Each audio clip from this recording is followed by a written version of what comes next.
Thank you for tuning in to the live show. You know what time it is? It is your boy Genesis. It is currently 4:03 a.m. and today's date is January 6th, 2025. Yes, sir. We are here. Okay. We are here. January 6th, 2025.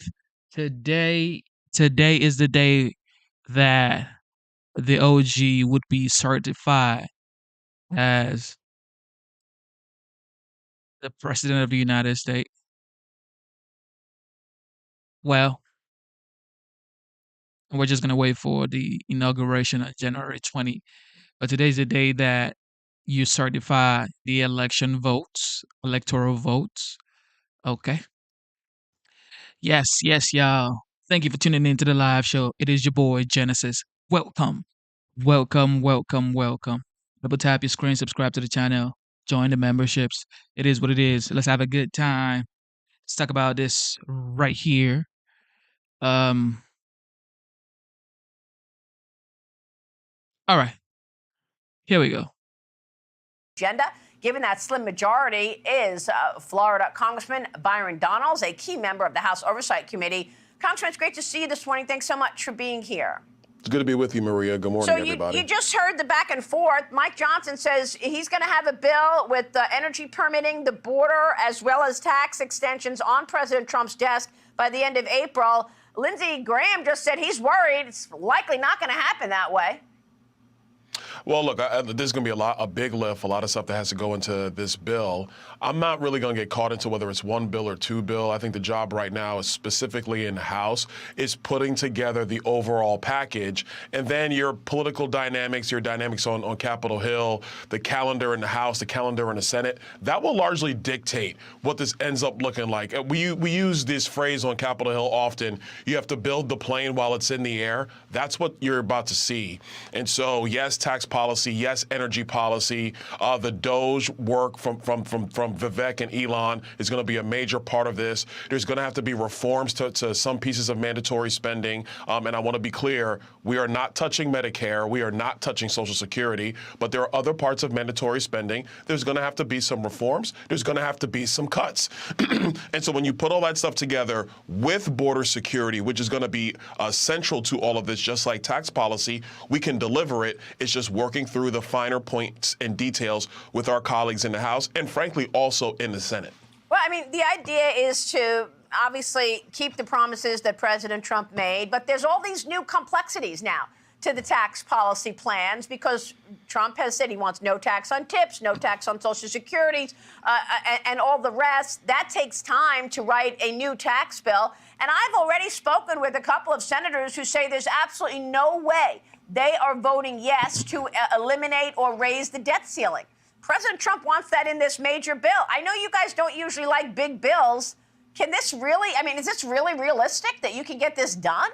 Well, let me talk about two quick things. Tax policy overall, most of it is actually going to be reauthorizing the Trump tax cuts, which, by the way, is the best tax policy our nation's ever had. We already know what it is, so putting that into this vehicle is not going to be overly complex. Now, if you want to talk about the additives to that, no tax on tips, no tax on overtime, no tax on Social Security, yes, you have to write that language. I actually wrote the language with Senator Ted Cruz for no tax on tips. We wrote it late in the last Congress. That's policy that we already have drafted. You'll have to ruminate it with colleagues, get that piece through. But to debt ceiling, we have to really have a decision with the fiscal hawks in both chambers. The debt ceiling is going to be raised. The question is it a deal cut with Chuck Schumer or it is a deal cut with Republicans on Capitol Hill? That's right. I would prefer we do that deal with Donald Trump as Republicans, have the necessary spending cuts associated with raising a debt ceiling, because we have to begin fiscal responsibility on our watch. The Democrats have lied to the American people, Maria, saying that you could just spend whatever and just raise taxes. You cannot raise taxes enough to cover this massive spending what ends up happening is Americans lose some of the features of the federal government that they grew accustomed to, and it becomes an absolute disaster for hardworking families in our country. We got to be fiscally responsible. We have to be honest about where reforms are needed and where cuts are needed. You can deliver that with debt ceiling increases. Well, you've got this incoming team really focused on policy priorities and the outgoing team focused on political favors. You saw what Joe Biden just did over the weekend, giving America's highest civilian awards to George Soros, the Democrats' biggest donor, Hillary Clinton, Anna Wintour, Ralph Lauren, etc. Your thoughts on these Medal of Freedom awards? I mean, it's just crazy, in my view. First of all, George Soros is on the absolute left of our politics. Everybody knows this. So for Joe Biden and his team, and I stress and his team because let's be honest, Maria, do we really know what Joe Biden is thinking from day to day? We simply do not, and it's a tragedy for our country. And that's not to play politics. It's actually sad to see what's happened to him from a health perspective over these years. But this is his staff, and frankly, in part, his family that are managing all of this stuff from behind the scenes. So if the Democrats want to use their last moments to reward their leftists, makes no sense at all, but we're going to make America great. We're going to be focused on the American people. All right, we're going to talk with Molly Hemingway about this as well coming up. Congressman. I mean, you can never make this up. Joe Biden is going back to back these days, his last days in office, giving awards to everybody, his colleagues, his friends, his donors. Farewell address, he blasted President Trump.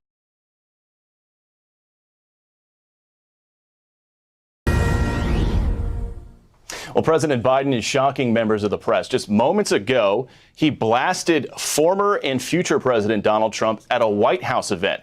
Lucas Tomlinson was listening in on that. So, Lucas, you were there. What happened?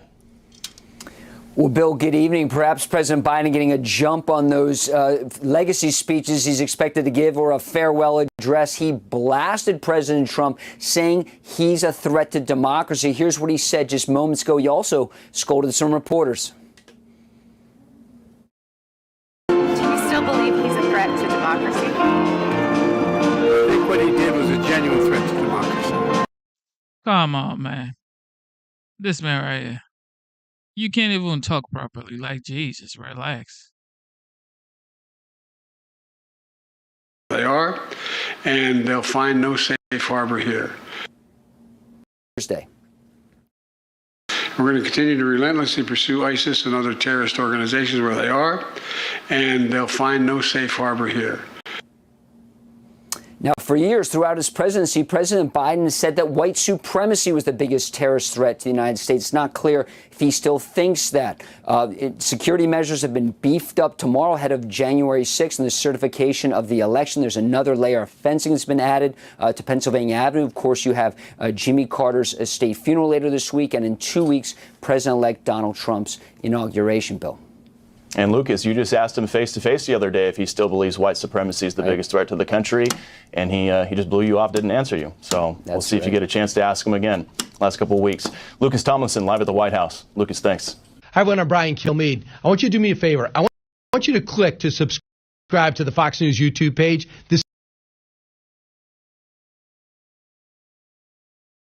What is going on here, man?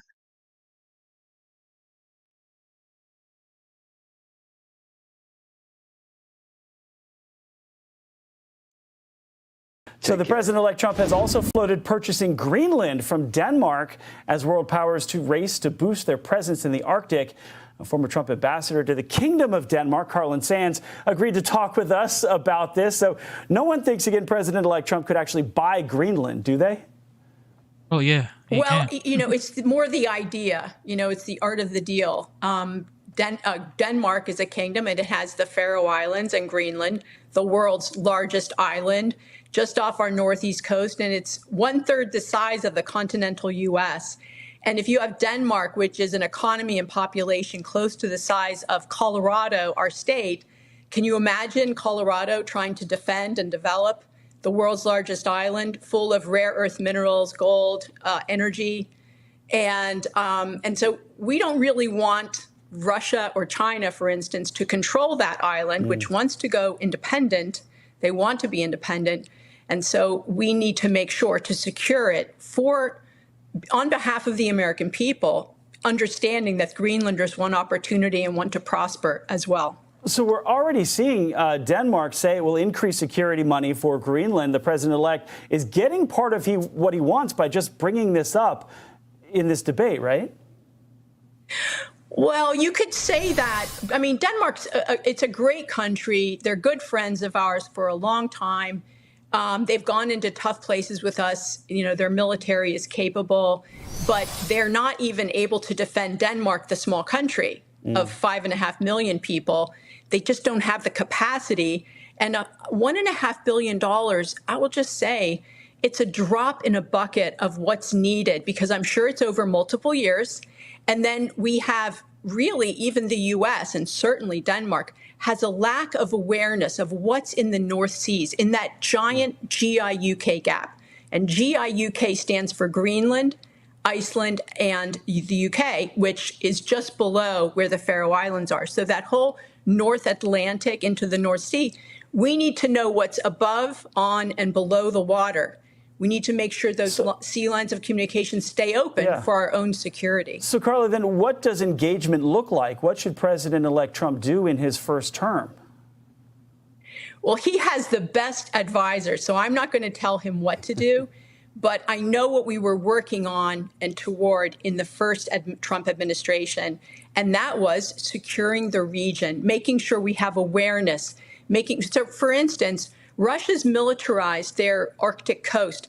They have renovated old Cold War bases. They have new bases. They're very, very prepared. Meanwhile, the U.S., we have 2 icebreakers. Russia has 50. They have missiles on their icebreakers. So we have to be able to have strength, you know, project strength, but actually be strong everywhere in the world. If we neglect an area, which we have neglected the High North for decades, then bad actors can come in. And what we want to make sure is that we don't have a situation like Cuba, for instance, where Russia and Venezuela, now China, is really they're wagging that dog. And we want we want to control this. The people of Greenland are a lot like our Alaskan natives. Well, I want to ask you about this. The second part of what the president-elect wants, he talked about the natural resources in Greenland. Do you see agreements with Greenland in our future in a Trump administration related to rare earth minerals that could be mined up there? Well, it's a great idea. So a majority of the mines in Greenland actually have the Chinese Communist Party or a related company has a minority interest in a majority of the mines. U.S., when I left in 2021, didn't have any investment in private companies in Greenland. But what we were able to do is put a consulate in Greenland, working with the Trump White House and the State Department and Congress. And we did things like help them with their the legal framework so that they can have successful mining. The Greenlanders they don't want to have Chinese as their second language. They want English. So we sent English language teachers. We're helping them with their contract law. But we also did analysis of some of the rare earths up there. I visited those fields of rare earths. Carla, I visited the mines. Yeah, unfortunately, we're running out of time here, so I appreciate it. Thank you for tuning in to the live show. You know what time it is. It is your boy Genesis. Double tap your screen, subscribe to the channel. Everything is going great as far as I know in the United States. And yes, it's going to be a wonderful day today, January 6th. And yeah, it's going to be fun. Now, more importantly, joining me now is the Speaker of the House, Mike Johnson of Louisiana. Mr. Speaker, welcome. Thank you for your time, sir. I know it's very hectic. Hey, Larry, great to be with you. And I appreciate your endorsement and certainly humbled and honored to have yours and President Trump's and former Speaker Gingrich and all of our friends. All the leaders across the conservative movement are all saying the same thing, as you just said. We have to stay unified. Larry, we can fulfill all those campaign promises that the American people have given us a mandate to do if we stay unified. And that's the key here. And I think it all begins tomorrow, and I'm confident we can do that. Speaker, let me just begin quickly. I know a lot's been said and reported and so forth and so on, but here we are in the later afternoon. Your thoughts on the terror in New Orleans. You, of course, are from Louisiana, up in Shreveport and so forth. people are criticizing the FBI. The intel agencies didn't know this was coming. They seem to have missed it. You probably know a ton more than I'll ever know about this. Is there anything you've got to add to the conversation so far? What are you thinking here, sir? I wish I had more to add. I participated in the classified level briefing earlier this afternoon by the intelligence agencies and the FBI. Of course, I've talked to my governor down there, Jeff Landry, who's a very close friend of mine, our Attorney General, Liz Murrill. They're doing a great job on the ground. The state officials are. The local officials are doing all that they can, but we need our federal partners to do their job. And there is some frustration, as was articulated at the top of the program, that I think is very well placed. You know, for 4 years now, the Biden administration has taken its eye off the ball. I mean, they did not prioritize, in our view, the right things. And the FBI was off doing all these various and sundry things, putting their emphasis in their investigations and their eye on, you know, conservative Catholics and concerned parents at school board meetings and all these other things. They tried to convince us that the greatest threat to the homeland was racially motivated extremism, when we all looked at the wide open border and thought logically that that might lead to terrorist attacks in the future. You know, we need a dramatic change. And this emphasizes once again why this election was so important to the country. And we cannot get President Trump here soon enough. 18 days away from his inauguration and his cabinet coming in. And we need all of these people that he's chosen who are law and order types who will get control of these agencies, including the FBI and the DOJ, to get to work immediately. It can't happen soon enough. You know, when these tragedies happen, it always occurs to me, I believe, correct me if I'm wrong, Speaker, 2 cops were hit, they were wounded, but they're okay. Is that true? That's the latest information. That's right. I think there's now 15 confirmed dead, 14 or 15, and it's just a tragedy. A lot of young people, you know, innocent people out just enjoying the new year. And this vicious attack was pure evil. And, you know, the problem that we have right now, the thing that has frustrated us is that this seems to be very reactionary, when we have known for many months that an attack like this was possible and perhaps imminent. I mean, FBI Director Christopher Wray testified to Congress here many months ago, back in the spring, that all the red lights were flashing and that this was a serious situation. So we knew that large-scale events, when people are on big, you know, pedestrian areas in the street, like the French Quarter in New Orleans, my home state, that they would be vulnerable for something like this. And the idea that somehow we miss this guy being radicalized is a real concern. Well, our hearts and condolences go out to everybody. I always think of the cops first, but to all the families. I hope that those who are wounded can get through. Let's talk about tomorrow's vote on the speakership. How do you look, sir? I think it's going to be okay, Larry. We'll have maybe one no. Yep, we're going to go back there. But for now, let's go to the most recent update in the United States. Most recent updates. Thank you for tuning in, everybody. It is your boy, Genesis. Enjoy the show. Double tap your screen. Subscribe to the channel. And now this. And let's get it. I'm saying we need a reconciliation bill that has border, energy, permitting, and tax. You put all 4 of those things together, we can deliver on that. In fact, in the House, we have been working for months, Maria, in preparation for this large omnibus bill. We need to deliver this win as early as possible to President Trump. And Maria, what everyone needs to pay attention to is Congress has not passed 2 reconciliation bills into law since 1997. When Newt Gingrich was Speaker. And guess what? They had a much larger majority. And you know what? The House of Representatives majority is 220 to 215, and we'll be at 217 to 215 in just a few weeks. We have a smaller margin than what the United States Senate does. It is harder to pass bills in the House than it is in the Senate. Is there a risk that a second reconciliation bill doesn't happen at the end of the year? Absolutely. That is what I've been sounding the alarm the whole time. And that was House Ways and Means Committee Chairman Jason Smith with me last month on Mornings with Maria, echoing what appears to be what President Trump wants, as you just heard from the Speaker, Mike Johnson.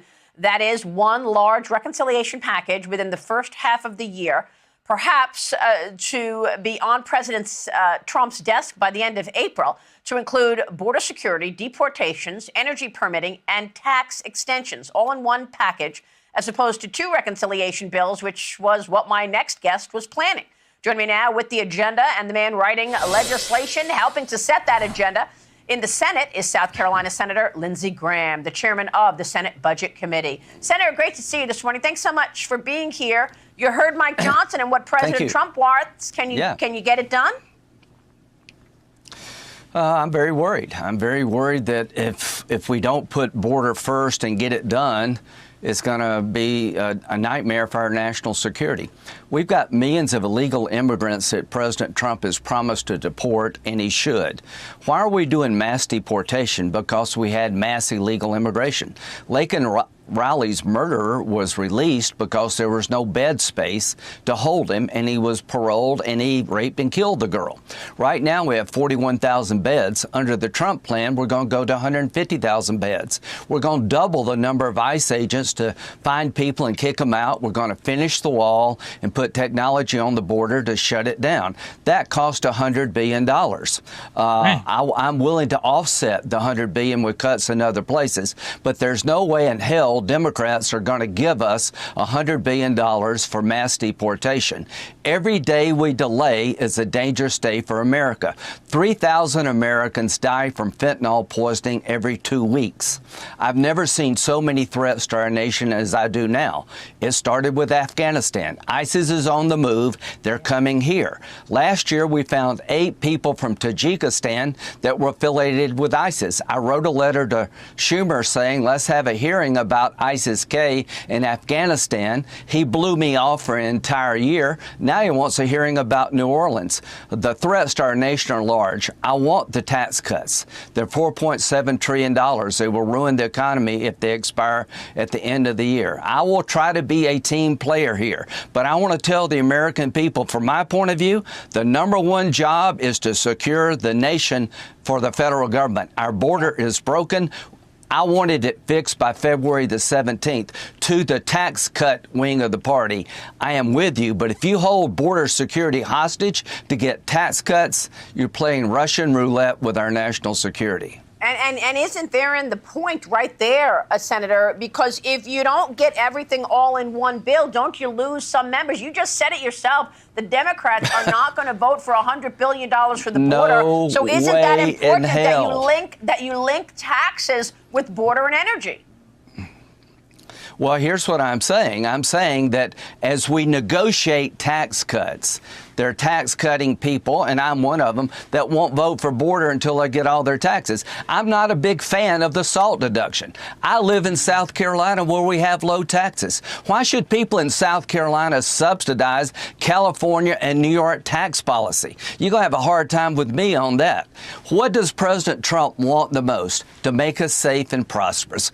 How many times did he talk about a broken immigration system on the campaign trail? For every time he talked about taxes, he talked about broken illegal immigration 10 times. I know where his heart is. This is a political problem. We have to do it all together because we have a political problem.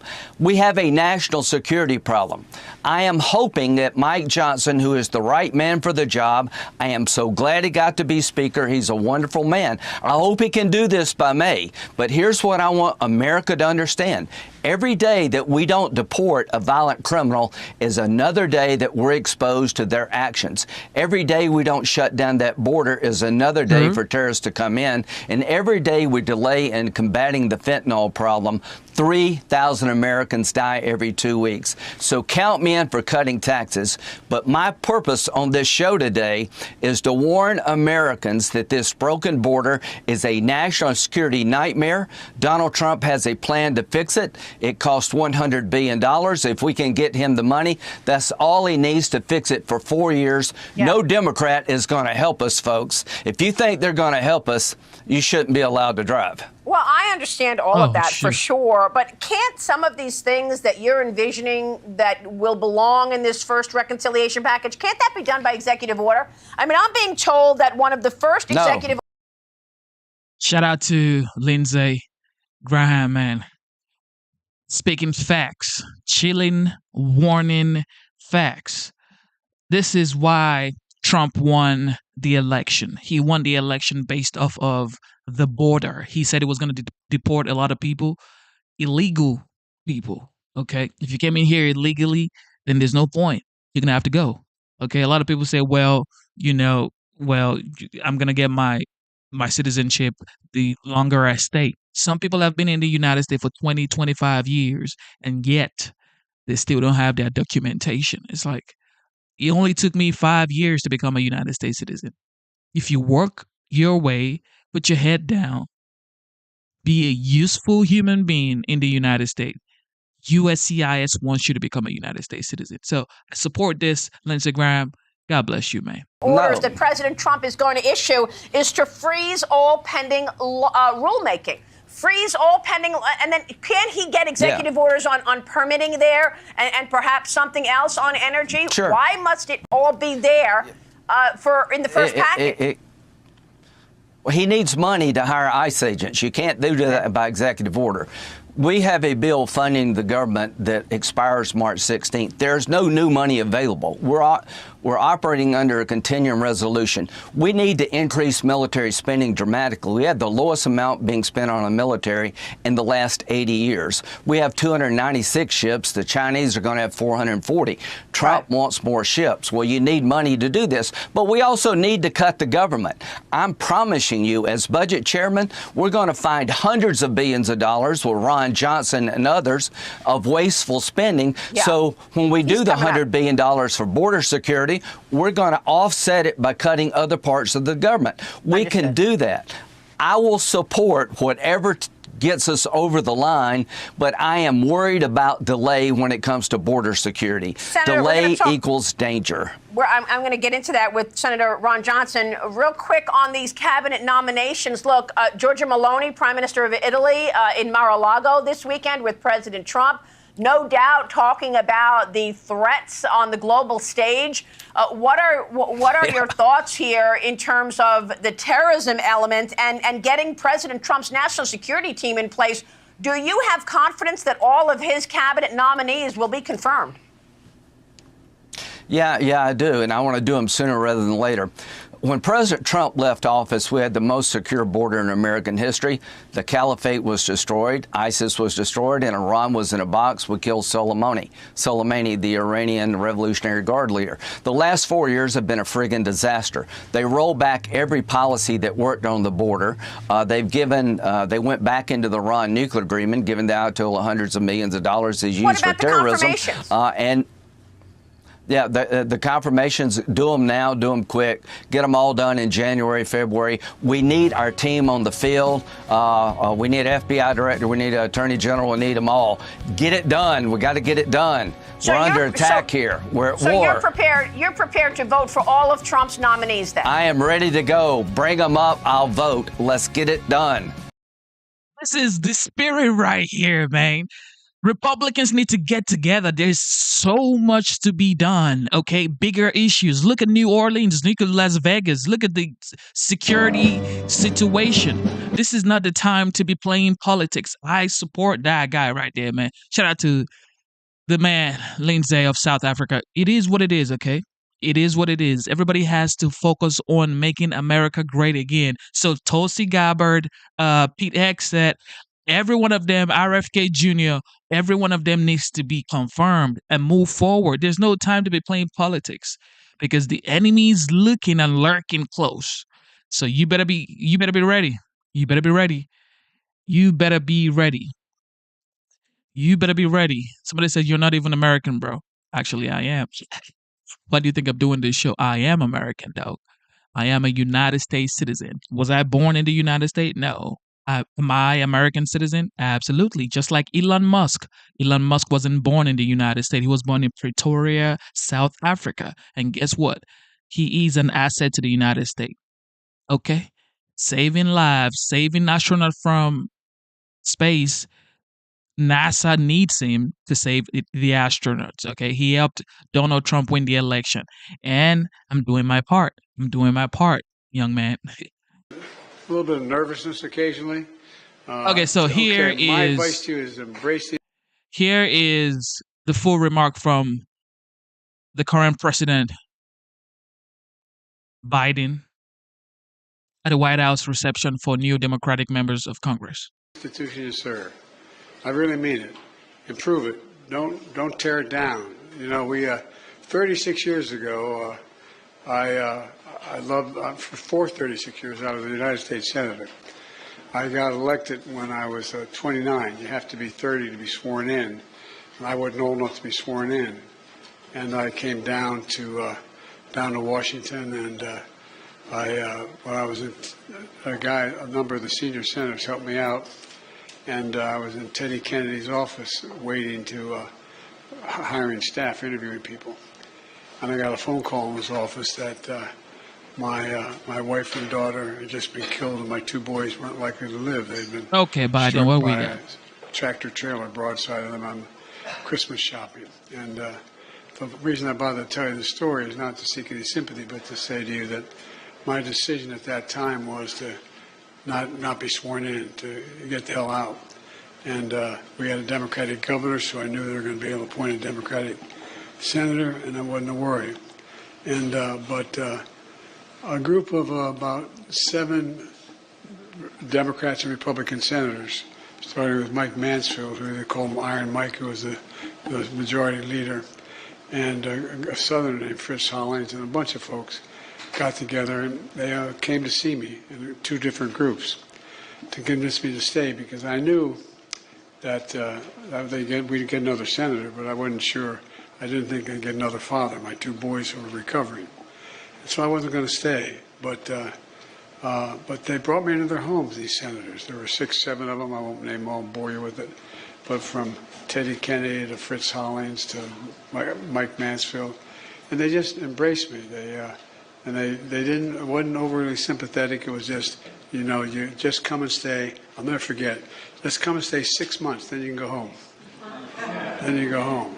But what they did was they pulled me in. They pulled me in. They invited me to their homes. There used to be, back in those days, Democrats and Republicans had friendships, and they would still have dinners at each other's homes, private dinners. And all of a sudden I got included. I got pulled in. And Mike Mansfield, who was the leader of the Senate, they called him Iron Mike from Montana. He has more integrity in his little finger than most people had in their whole body. And I used to have to report to his office every day, every Tuesday at 2 o'clock. I thought everybody reported. He'd give me an assignment. I thought everybody got an assignment. Nobody gets an assignment in the Senate. But it was just basically looking back on it to take my pulse to see how I was doing, because every time, as soon as the Senate was out, I'd literally jog down to the Penn Station to get in the train to go home, because I commuted every day. Anyway, to make a long story short, there's a purpose to my telling you this. Story's already I long, was 100 Joe. in seniority, and The story's already the United long. States Senate, and they What still you mean to cared make for the story me. short? They looked out for me. Here we go. They gave me strength, and I stay engaged. They didn't. They didn't stay. I didn't stay engaged. I got really engaged. I was here for 50 years.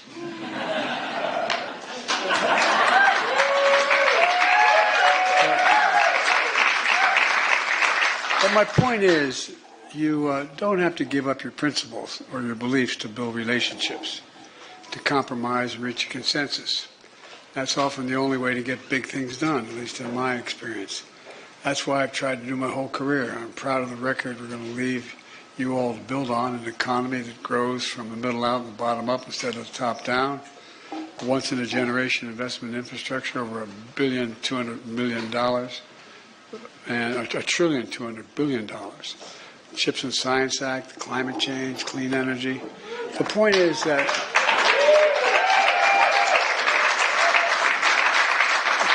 whether it's reducing prescription drug costs, or reducing gun violence, or reasserting America's leadership in the world, and maybe most important of all, standing up for democracy.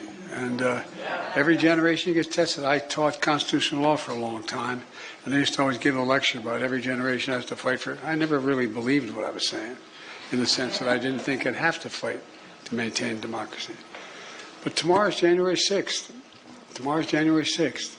We gather to certify the results of a free and fair presidential election and ensure a peaceful transfer of power. It's a day that most of our history we took for granted, the 6th. But I hope we never take it for granted again. 4 years ago, January 6th, this Capitol was attacked by a violent mob. If you come over to the Oval before I leave, I'll show you the room The former president sat in for 3.5 hours watching what was going on television in a small dining room off the Oval Office. And our democracy is really, literally put to the test. And you guys, this happened yesterday, January 5, 2025. Okay. He's still talking about 4 years ago trying to create division. This man is still trying to create division between the right and the left, talking about threat to democracy. This is what happened that Trump had 2 assassination attempts on his life. He's still peddling the same boat. This man is about to leave in about 14 days, and he's still saying the same BS. Golly. This is a disgrace. Thankfully, our democracy held. But the big reason is because of the bravery of the Capitol Police and the local people who stood with us.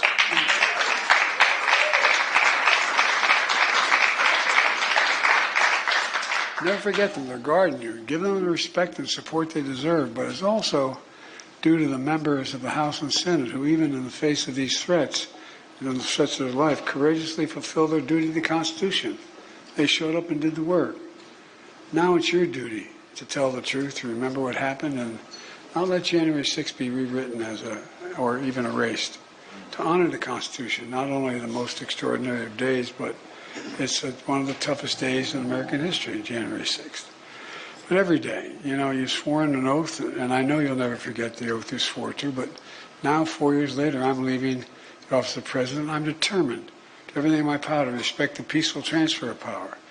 I don't think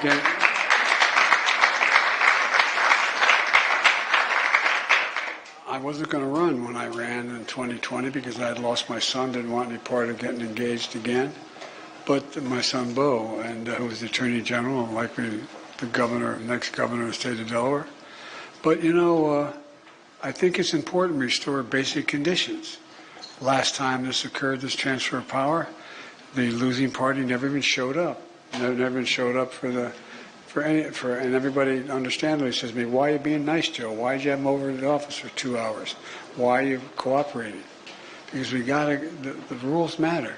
The institutions matter. The safeguards matter. They really matter. And look, the core traditions we've long respected in America, certifying an election, is attending an inauguration of an incoming president. And this is all part of the tradition we have to begin to restore. And I hope you too will work to restore the traditions to keep this country stronger. Let me, we can never forget democracy. Everything's possible. Everything's possible. Our freedoms, our rights, our liberties, our dreams. And the work of our democracy falls to every generation of Americans to earn it. I know I used to teach, I used to say to earn it, and I never really, I taught it, and I knew it was true, but I never felt it. I never believed it. But we have to defend it and protect it because it's always under siege. And look, we're going through I know a lot of my colleagues are tired of hearing me saying this, but we're going through a period in American history which is one of those inflection points in history. The Cold War is over. The Cold War era is over. We're in an entirely new era. Everything's changed, not because of any single woman or man, because the nature of things that have changed. Think of the transitions that are taking place in the world, unrelated to who the leadership is. Think of what's going on, whether it's global warming or whether it's the idea that whole alliances are breaking down and being reestablished. And it seems to me that our safety and security depends in large part on who our partners are, who our allies are. They matter. So you're going to need a position to have to deal with. One of the things I'm proudest of is I've rebuilt NATO. I say I, but I did. For real. By the way, I spent over. No. I got to say that. It took me over, we calculated 120 hours with these world leaders, individually, speaking to them individually, why it was important. Yeah. I remember getting a phone call 10 days before he died from Dr. Kissinger saying, Joe, I was half the time in a different position than Kissinger was because I was a senior senator at the time during the Vietnam War by that time. And he said, not since Napoleon Has Europe not looked over the shoulder with dread at what's going on in Moscow? Till you guys came, he said you, but it's not me. You came along. We've improved NATO. We strengthened it. We put it back together again. We're in a position where we were able to convince. Did you ever think we'd be in a position, those of you who are students of history, where Japan would be spending 2% of its GDP on defense? We'd get 50 nations to support our efforts in Ukraine. Why? Because the world's gotten so damn small. So damn small. They all understand what happens in my neighborhood is going to affect every neighborhood. We're putting together alliances in the South Pacific, in the Indian Ocean, the Quad. Did anybody ever think we'd get India, Japan, Australia, the United States in one organization? The point I'm making is everything's changing. I've known Putin for over 47 years, met with him many times. I remember when I met with him in the off period between the time that we were elected and before we were sworn in. I was just after we were sworn, actually before we were sworn. No, that's true. Just after we were sworn in early February. And I wanted to talk about reestablish arms control and dealing with nuclear weapons. And he started to talk about how. So you've known Putin for 47 years and you couldn't stop the war against Ukraine. Joe Biden.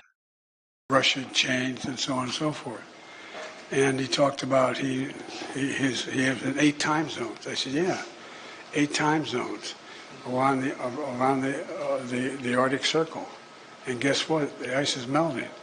And what's coming out is not greenhouse gases. It's methane. You're never going to control it. It's not going to refreeze. What are you going to do about it? So my point is so much is changing. And think about this. You know, if we don't lead the world, who leads? And that's not a criticism of any of our allies. But who has the capacity to try to hold the world together? Not a joke.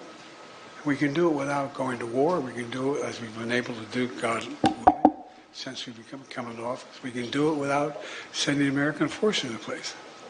So I guess what I'm trying to say to you is, you know, let me close with what I call the Senate point of personal privilege.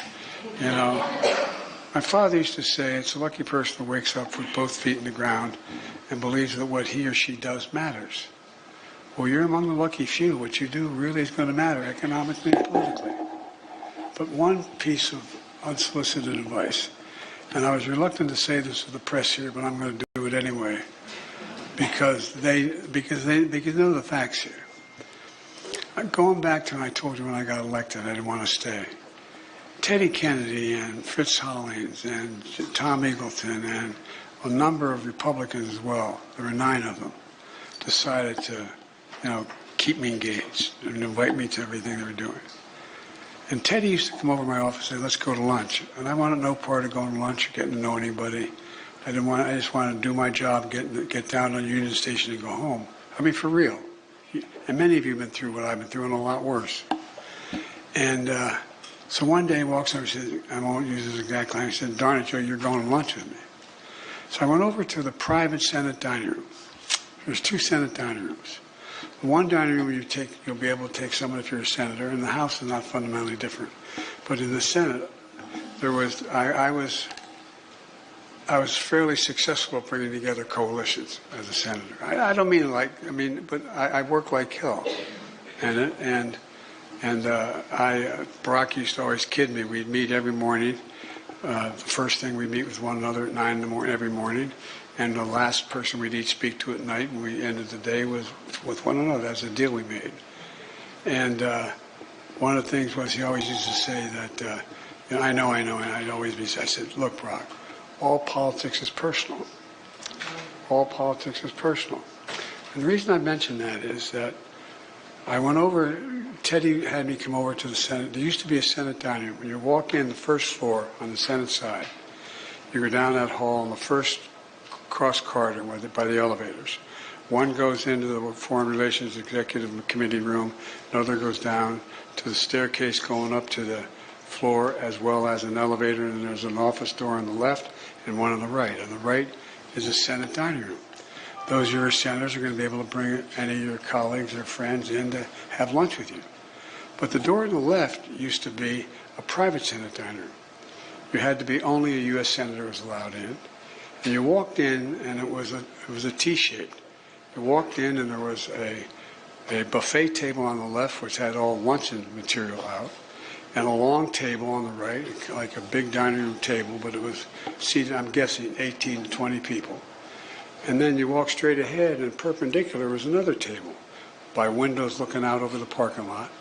And there was another table that held 20 or so people. That was a Democratic table. And so what would happen, Teddy brought me in. He said, all I want you to do is just, and you know this to be the case, you just walk in, just sit and listen.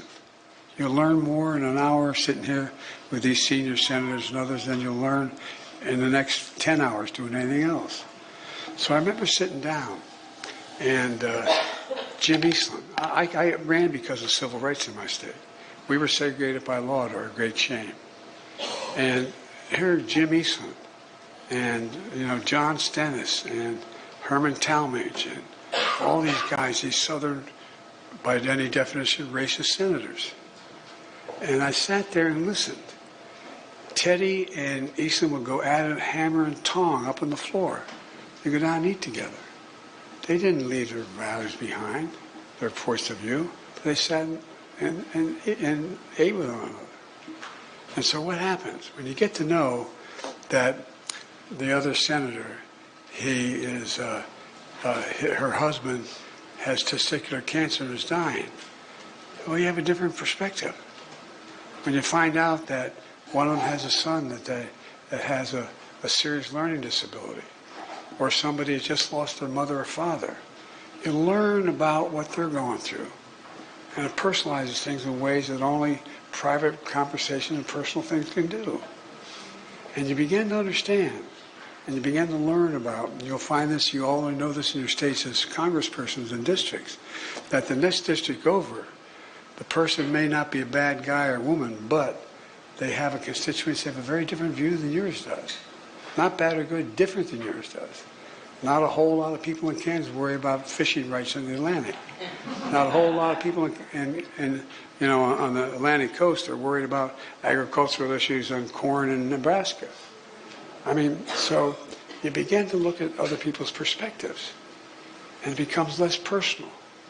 It becomes less personal. It's not you're a bad person. The end result of it all is we lost that. And so as I think some of my senior colleagues in this room can tell you, I was vice president for 8 years. I think it was the 6th or 7th year. Things have really gone to hell in the way we were dealing with each other on the floor, the leadership. And everybody wondered how in the hell I could get along with the senator from Kentucky. He never once lied to me. Whatever he said, he did. And I understood his circumstance he was in. But here's the deal. I realized that every time there was something going on in the Senate, I think he'd tell you the main reason Barack picked me to be vice president was my background in American foreign policy, because I had done so much of it, and because of my relationships in the Senate and the Congress. I love the Senate. I consider myself a Senate man more than I do a president, for real, after 36 years. And so I realized there were a lot of new senators I didn't know, I didn't have a personal relationship with, and realized how difficult that was for me to figure out their thinking, why they were doing what they were doing. Why, and what could I do to answer their concerns without violating any principles that they had? And so I decided to go over to the Senate dining room. And I walked in the door, there's nothing there. There's lounge chairs. There is no place, and I don't know if it's fair about the House, there's no place in the United States Senate where a group of senators can say, let's go have lunch together, all together. It doesn't exist. It's a gigantic loss, a gigantic loss. When we do on Codels, we used to take our spouses with us. It matters. It matters. When you know one spouse is having great difficulty because their husband isn't being in the position where they're home on time because they're taking too much time what they're doing in their job, or whatever it is. And when you get to think about your personal relationships, The people you grew up with, you have different points of view on. The people you, in fact, know, you worked with, who have different perspectives in life. Much of it's because of their circumstance. And when you know it, you can almost always figure a way through it. We don't do that anymore. And I'm not saying this for the first time, but the single greatest loss we have is we don't know each other anymore. We don't know each other like we used to know each other. I'm serious, not a joke. And so I really urge you, presumptuous of me to say this, if you're a good politician, you're good at interfacing with people. You can get people to trust you looking at you and knowing what you're saying to them is true. Your word is your bond. You break it once, man. In the center of the House, goodbye, Charlie. I'm not joking. It's fundamentally different. But if you say, I've got to do this because this is my constituency, this is important, I know it's not to you get it. The end result of all this is, in my career, I have been asked to do the eulogy of the most incredibly different people. Strom Thurmond, 100 years old, on his deathbed. I get a phone call from the hospital, from out of Walter Reed. And it's his wife, Nancy, saying, Joe, I'm here with the doctors at the nurses station. Strom asked me to ask you whether or not you'd do his eulogy. And I said, well, Nancy said, no, Joe, it's important to him. Would you do his eulogy? Well, you know, people change. I'm not making to rewrite Strom Thurmond. He was a segregationist. But when Strom Thurmond got elected to the United States Senate, the second time around, the New York Times had a big headline in I can't remember the year now. Strom Thurmond, Hope of the South. Because Strom Thurmond decided that separate but equal was not right. Not that blacks and whites should be together, but if you do separate but equal, you had to spend as much money on black schools as white schools. By the time Strom Thurmond left the United States Senate, he had, I'm not making a case for him, but he had more African Americans on his staff than any United States senator had. More. Strom Thurmond had an illegitimate child with a black woman. Never denied it, never stopped paying for his upbringing. There's a lot of strange people, a lot of different people. I mean, well, I bet I could look at you and I could find some strange things too. No, but I'm really serious. Think about it. Think about it. And so when you sit down with people, I mean, the idea that I got Jesse Helms to vote to fund the United Nations, I'm serious. Went to Jesse Helms's Jesse Helms' funeral. You know what Jesse Helms talked about? Before he died, he said, I made a big mistake, Joe. I should have never said what I said. And by the way, I didn't get on with him at all. But know what he said? He said, I should have never said what I said about, you know, all those folks just got out of trees not long ago like monkeys. He said, I was wrong about that. I want to take it all back. People can change, but you got to know them. You got to talk to them. Doesn't mean you'll do it, but things can change. And folks, we can't go through another 4, 8, 12 years, what we did the previous 4 years. We can't do it. And a lot of you have a lot of experience in foreign policy. The rest of the world looks to us. They look to us. We're the only organizational capacity of any nation in the world to pull these things together. Who else will do it? They're good people. The Brits, the French, the Germans, a whole range of people. But you think any of them can do it? They're looking to us. We can do it without sending troops. We can do it without a war. We can do it without all the things that are the downsides. And I think with our help, a lot of people, with the help of the leadership here, we've done a pretty damn good job so far of putting things back on track. So please, don't listen to those who say don't talk. You're smarter than most of these people are. You know what you want to do. Well, I'm serious. Think about it. How many people get here just purely based on prejudice? Just purely based on the kinds of things that are just lies. People change. And so I know I drove Barack crazy when I'd say, I know. Politics is all personal. But think about it. How in God's name do you think I got Yoon and the Prime Minister of Japan, after World War II, never speaking to one another and hating each other because of what happened to the women, to sit down and sign a treaty together, Camp David? How did that happen? What changed? Not their publics, but they realized what they had at stake. And they decided to move something. So my point is, I've looked at all your resumes. I shouldn't say this, but I did. I've looked at all your backgrounds. You're smart as hell. You're incredibly, incredibly qualified. So please, reach out. I don't want you to compromise on any principle you fully disagree with. But just understand the other person's perspective. It's a way to get to go, because if we don't do that, anyway. I'm confident you're going to be able to turn this around in a way that we continue down the road we're on. Yes. And so thank you. God bless you all. And keep it personal. Okay, finally it's over. Shout out to the 46th President of the United States that would be gone in 14 days, hopefully. By God's grace, we wouldn't have to hear this anymore. Thank God. All right, today is January 6th. We know what happens today, the certification of the election.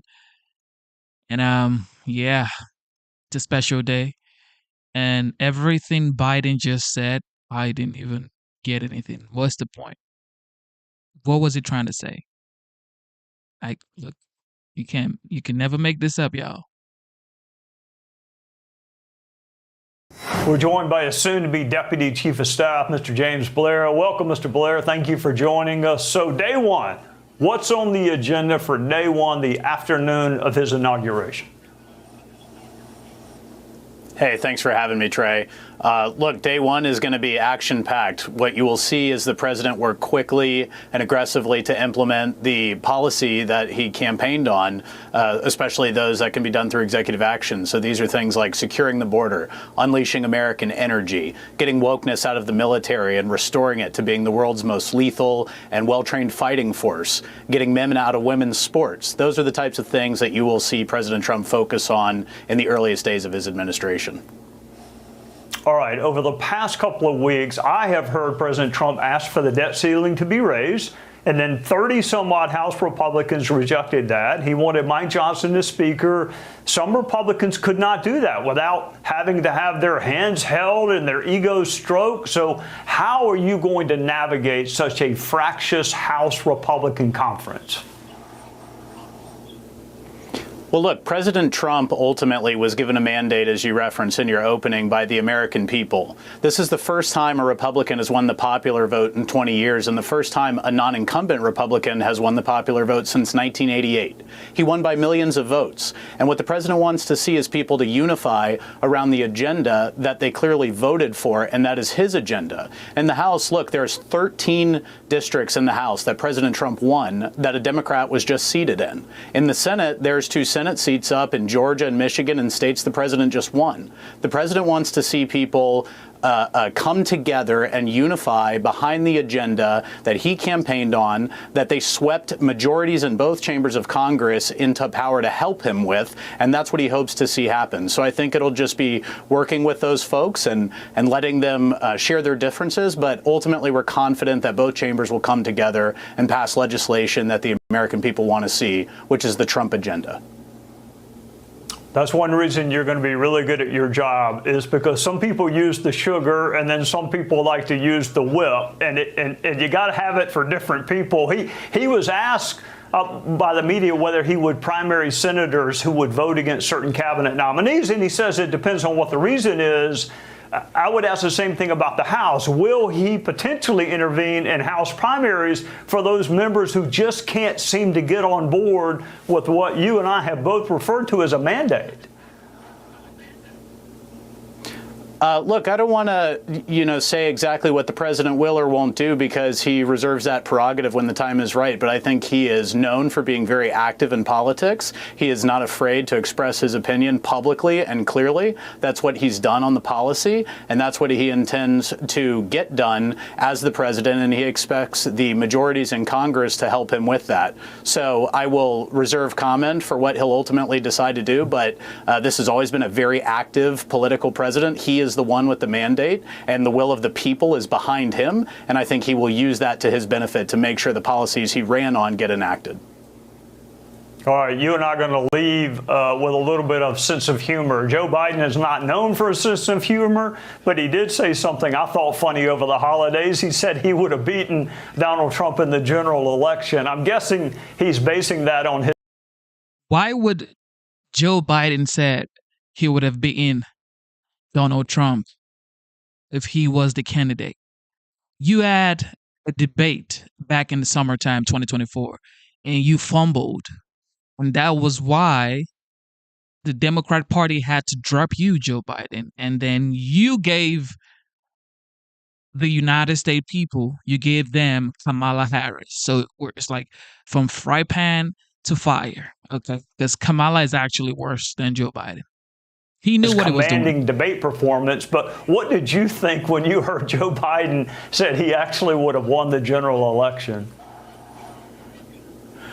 I'll tell you what I think, Trey. I don't know if you've ever gone back to the town you grew up in over Christmas, visited the local Applebee's or something for dinner. You see the guy you went to high school with there in the bar. He's a few too many drinks deep, and now he's bragging to the bartender that he would have beat Muhammad Ali if he'd just tried because he was a backyard boxer in high school. I think that's what Joe Biden sounds like right now. Look, President Trump demolished Joe Biden in the debate. Ultimately, Joe Biden tried, and many people have said it was the greatest presidential debate performance of all time. He knocked Joe Biden right out of the race. He beat the backup. Exactly. He knocked Joe Biden right out of the race. It was just unfair. It was hard to watch Joe Biden go, we finally beat Medicare. We beat Medicare. Yeah, we beat Medicare. And then somebody said here in the chat, Kamala beat Trump during the debate. Did you watch the same debate? Plan, and he stopped. First of all, it was 3-1, as usual. Nobody likes Trump, okay, because it tells the truth. Have you ever heard this saying? The truth is bitter. So, of course, when you're telling the truth, nobody wants to listen to you. So that's what happened during the debate with Kamala. Kamala, her sorority sister, and of course, the man that never wants to accept the truth and also went against Trump. So it's like they said there would be no fact-checking during the debate. Guess what? Trump was fact-checked a lot of time. And this is what happened during J.D. Vance and Tampon. Okay? J.D. Vance had to tell them, are you going to fact-check me even when you said there wasn't going to be any fact-checking? You better know. March of the radical left in its tracks. So the American people are all going to be better off for that very soon. And I would say this, if Joe Biden was so sure he was going to win, why'd he let Nancy Pelosi and Barack Obama bully him out of the race? I'm not sure who bullied him more. Those two are the Taliban. James Blair, you have a very important job beginning here shortly. We wish you... Ladies and gentlemen, are you ready for a prosperous 4 years? Better 4 years, a golden age of the United States. It is on us, ladies and gentlemen. Don't let these distractions, New Orleans, ISIS, terrorist attack, don't let the Las Vegas explosion by an active military guy in front of Trump International make you feel some type of way. No, it is prosperity coming in 2025, 2026, 2027, 2028. You better be ready for prosperity. Don't let all of this stuff distract you from your goals, your aspirations, what you want to become, what you want to do, and the goals you already have written down, okay? Take advantage of this next 4 years because Trump is about to unleash the golden age of the United States. Let's go. I cannot wait. I was so happy when he won, man. The 119th Congress has begun. Mike Johnson was reelected Speaker, but not before a little drama. Some members needed to hear their names called more than once, and 2 members needed to have their egos stroked. Trump was clear. He wanted the debt ceiling raised, and he wanted Mike Johnson as Speaker, and yet some members bucked him. What does this mean for the road ahead? Joining us is Kentucky Congressman and House Oversight Chair James Comer, who is also out with a brand new book titled All the President's Money, which looks at Biden family business dealings. Welcome to you, Mr. Chairman. What is on your agenda for your committee? Thank you for tuning into the live show. You know what time it is. It is your boy, Genesis. Everybody, double tap your screen right now. Double tap your screen right now to give this video that you're currently watching a like. Okay, if you like this live stream, double tap your screen twice. Double tap your screen twice to give this video a like. Let's go. Both legislatively and from an oversight standpoint in the new session. Well, we're excited about the 119th Congress on the Oversight Committee, Trey, because we're going to be working closely with the Trump administration, specifically with DOGE. We're in constant communication with Ramaswamy and Musk and their initiatives, most of their policy initiatives. The House Oversight Committee has legislative jurisdiction. We have jurisdiction over the federal workforce. We have jurisdiction over most of the federal buildings. We have jurisdiction over the U.S. Postal Service, which is something they're wanting to talk about. We have jurisdiction over a lot of the information technology that those two tech geniuses are wanting to use to try to catch improper payments and other types of fraud. So we're going to be very busy in the upcoming session working closely with the entire Trump administration. All right, let's you and I listen to something together, and then I'm going to ask you about it on the other side. Of course, the president has asked us and really needs us to address the debt limit crisis before that hits in June. So a lot of moving pieces, a lot of things to negotiate, a lot of opinions on all that. So we'll be working long hours with whiteboards, making sure every Republican is on board. Because remember, I'll be dealing with the smallest margin in U.S. history for much of the first 100 days. But we're going to get it done. Yeah, he put his finger on it, Chairman. The GOP has a majority, but it's incredibly narrow, and all the members are not ideologically aligned. I mean, there's a difference between Thomas Massie. He has a slightly different ideology than, say, a Don Bacon. I mean, they represent very different districts. So how will you get all the frogs to stay in the wheelbarrow and get these things done with such a narrow majority? Well, talking about a narrow majority, Trey, when Stefanik and Waltz resign to go into the Trump administration, and with the Gates seat still not being filled, we cannot lose one single vote. If it's going to be a Republican partisan vote, we can't lose a single vote. So we have to be 100% united. And it was difficult when Trump was president the first time. You were in Congress, and we had dozen or so seat majority, and we still had a difficult time. Now we can't lose any. So when you talk about the debt ceiling, what people have to understand is the federal government is spending so much more money every day than it takes in. Even if we enact these cuts, even if DOGE is successful and we're able to cut $1 to $2 trillion, which is a huge goal to try to achieve, that's going to be over time, over 1 to 10 years. And this debt ceiling is going to cap. If we want to keep the bond markets in line and not have to see a spike in interest rates, which would make the debt go up even more, because we spend $1 trillion a year now on the interest on our national debt of $36 trillion, then we're going to have to raise the debt ceiling, which is what Trump was wanting to do before we can see these cuts enacted and take effect. Speaking of debt, I may go in debt and buy your book, but you can also tell me ahead of time a little glimpse of what I'm going to find when I go into debt to buy your book. What's new in your book? Well, we had to write a book because the media was so wrong in how they portrayed the Biden investigation. We had evidence all along. We had the bank receipts. We had the emails. We had the communication that showed the Bidens were peddling influence and peddling access to our adversaries around the world.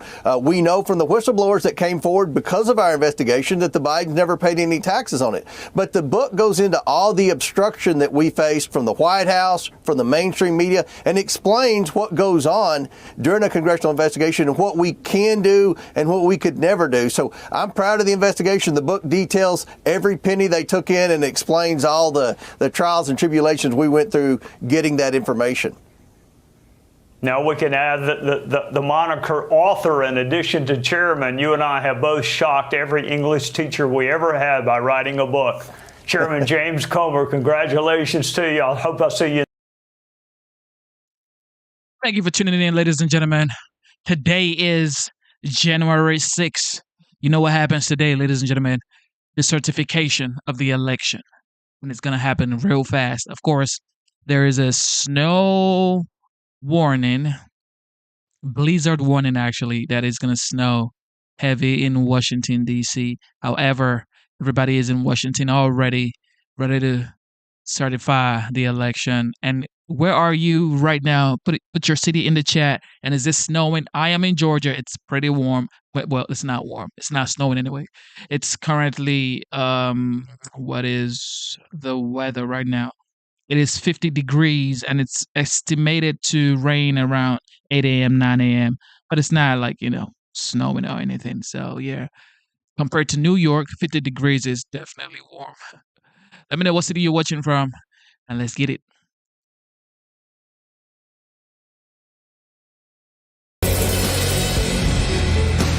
Welcome back, America. My good friend, Dr. Zuhdi Jasser, former U.S. Navy Lieutenant Commander, founder of American Islamic Forum for Democracy, and co-founder of the Muslim Reform Movement, which I guess is my point, Zuhdi. I mean, we saw what happened in New Orleans, and ISIS and Al-Qaeda and all the rest of these murderous enterprises are influencing and trying to influence as many Americans as possible to do their mass killing and to do their terrorism. This is something you've been fighting really your whole life, this fusion of sort of the Marxist, Islamist elements, and it's happening in our country right in front of us, isn't it?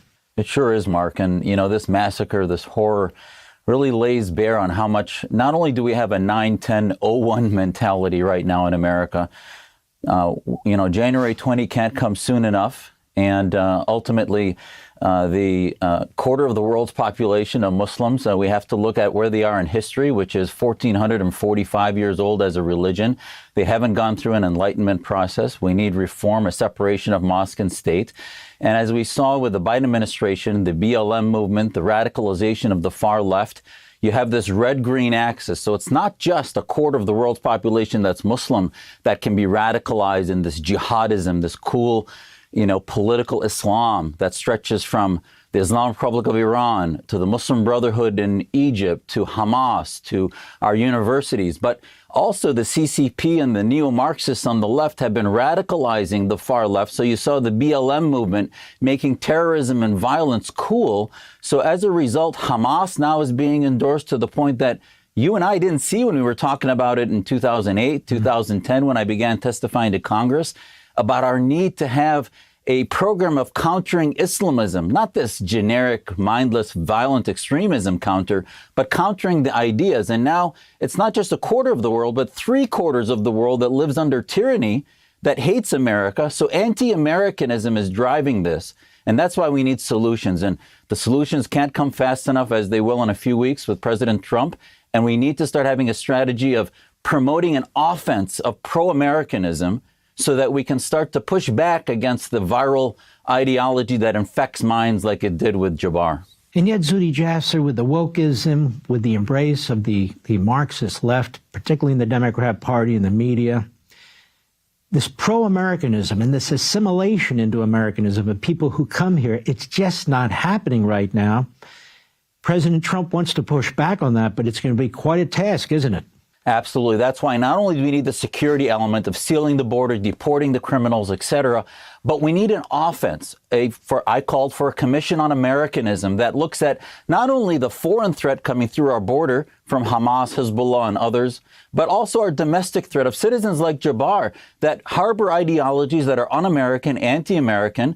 And if you look at a great appointment like Kari Lake to the voice of it currently is the voice of Apologia, VOA. It should be the voice of America first. And that's what it will be under somebody like Kari Lake, where we have ideas pushed out of Americanism so that we can start to take back that bandwidth of liberty and freedom.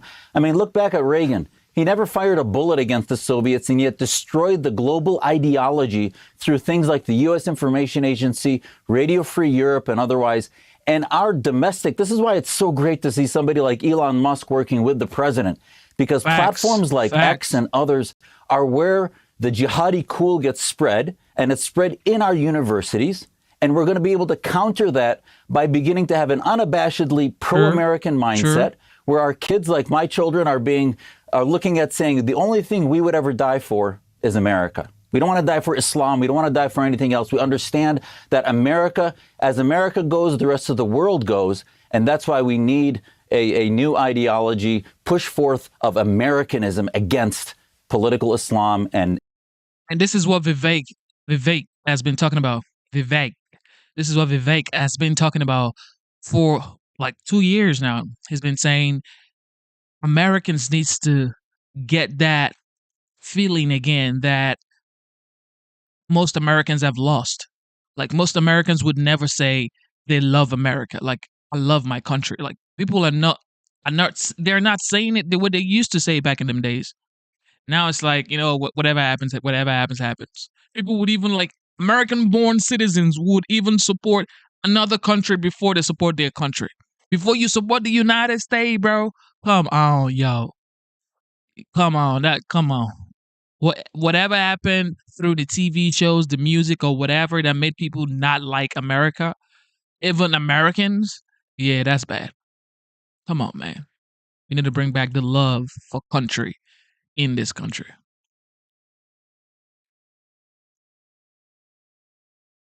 Expert warning that China is conducting the largest military buildup seen since that of Nazi Germany during the 1930s. A new Department of Defense report details Beijing's... Look. This is my prediction. All of this stuff China is trying to portray like they got some, military asset power or whatever. Look, this is not going to matter as soon as the OG, the legend, the 45th, now the 47th president-elect gets into the White House, because all of this show is for the weak, not for the strong. And Trump ain't the weak. Trump is the strong. This man was born in Queens. He was a developer in New York, and to be a developer in New York, you're gonna be a gangster for sure. You ain't finna be a developer in New York and you ain't no gangster. You better know. This ain't gonna matter. Let the OG get into office. All of this show, he ain't gonna matter. Operations, including bolstering weapons and psychological warfare. Brent Sadler, retired Navy captain, former Pentagon official, and Heritage Foundation senior fellow, joins me to discuss more. Thank you so much for coming on. I want to take a look at the Chinese military growth because it's staggering, according to the Defense Department. Just look at the numbers. They've got 50 new intercontinental ballistic missiles capable of striking the continental U.S. The cumulative total, by the way, is now 400. 600 plus operational nuclear warheads, projected to surpass 1,000 by 2030, and the largest navy in the world with 370 ships and submarines, expected to grow to 435 by 2030. So the question remains if you think China has been preparing itself to ramp up its arsenal before Trump takes office, knowing that they would have never gotten away with this had he been president the past 4 years. Well, thanks for having me on. All those numbers, the other thing is the trend line is all going up, and not in some small fashion, in gradual fashion, but going up in a very large way. Another number to kind of draw attention to is the 300 additional medium-range ballistic missiles that are primarily used to go after U.S. Navy warships like the aircraft carrier, but also attack our homeland in Guam, where over 100,000 U.S. citizens and very strategically important bases are located. But for the U.S., for the last 20 years, The Navy has not been able to grow in any meaningful fashion. We're still below 300 ships. The last time we were above that was in 2003. So we have a long way to go. The Chinese are not slowing down, and they certainly are not going to be deterred until we actually strengthen our military. And strengthen our presence here on U.S. soil and the optics of it all. I mean, speaking of optics, take a look at these pictures. I'm sure you've seen them. They've been circulating all over the internet and on television today of President Biden and Hunter Biden with Chinese business partners. What kind of message do these pictures send? And do you believe that the Biden administration has somehow helped embolden China? No, absolutely. I mean, early after Biden was elected president, just over 4 years ago, there were Chinese commentators that were saying they got their guy in office. So no surprise that this corruption that was evident to those that were following it, certainly the Chinese are trying to leverage it. And now we're seeing these pictures of what many already knew. But it was also deeds, the disastrous withdrawal from Afghanistan, the green lighting to Putin, and the total inaction before the invasion in February 2022. And then, of course, rather than trying to put more pressure on the aggressor, which was Hamas and Iran, focusing on our own ally, the Israelis, defending themselves, it all signaled weakness and also effectlessness that the Chinese are continuing to take advantage of. And hopefully, from January 20th, next month, we'll be able to turn that around. Yeah, I mean, first of all, the feds are basically saying no big deal, nothing new, nothing to see here. But I would disagree. And I want to know what the fallout is going to be. I mean, reminder, these pictures were taken when Joe Biden was the vice president. OK, so he ran under false pretenses of potentially having business dealings with China. That's a complete, huge ethical violation, not to mention completely. It's such a lie to the American people. So what should President-elect Trump's first priority be? Dealing. Why is she acting like it's surprise? Nobody's surprised by all of this stuff. Everybody knew this stuff. Trump has been saying this stuff for years. Who is the big guy? Trump asked during his first term. He said, who is the big guy? Because Biden was supposed to be the big guy when it was like, you know what? The big guy isn't going to give you this amount of money or this contract or whatever. Said drop the lawyer or drop the judge or something like that. And Trump has been saying it like these people are so wild. He already said it a couple of years ago. Like people are just getting to understand what this man has been talking about. That's why there's a hat now that says Trump was right about everything. He was truly right about everything because these folks, Trump knew them. He knew.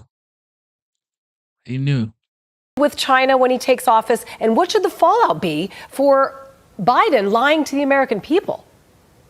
Well, I go back to the U.S. Constitution that specifically lays out that high crimes and treason, in this case it's a high crime, are reasons for impeachment. But we never really got far enough down that road against President Biden. And it's a constitutional dilemma that we have to rectify. And I think the next team that comes in, the next administration, should look at it from that perspective. But we certainly have to do better than we have done the last 4 years, not only in jurisprudence, but also in our defense, or else we're going to have a very dangerous future that could become even more violent. So, Brent, then day one, when it comes to tackling China, how does President Trump get China to dial back its weapons arsenal?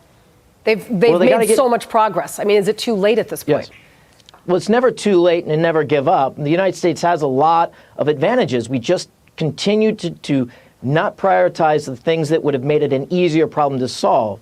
So what we need to do on day one, January 21st of next year, first, change the way we operate our Navy, because that's what the Chinese watch, because a war over Taiwan is their number one strategic objective where that they could win, and the Navy is the one that they actually count against. So operate smartly, budget intelligently, get the weapons to the field this administration, the next 4 years. Brent Sadler, appreciate your expertise. Thank you so much. Thank you for tuning in to the live show. You know what time it is. It is your boy Genesis. We are here to learn, okay? So if you think I'm dumb, I don't know anything, well, you're welcome to educate me in the chat. Don't be a child and say, you don't know anything, you're just this, you're just that. Okay, well, educate me. What don't I know? Let me know, Professor. Welcome back to the Big Weekend Show. Republicans are working on pushing through President-elect Trump's agenda before he even takes office. Now that the GOP is in control of Congress, they want to combine their legislative priorities. Now, this is the biggest deal right here. Mike Johnson is now the Speaker of the House.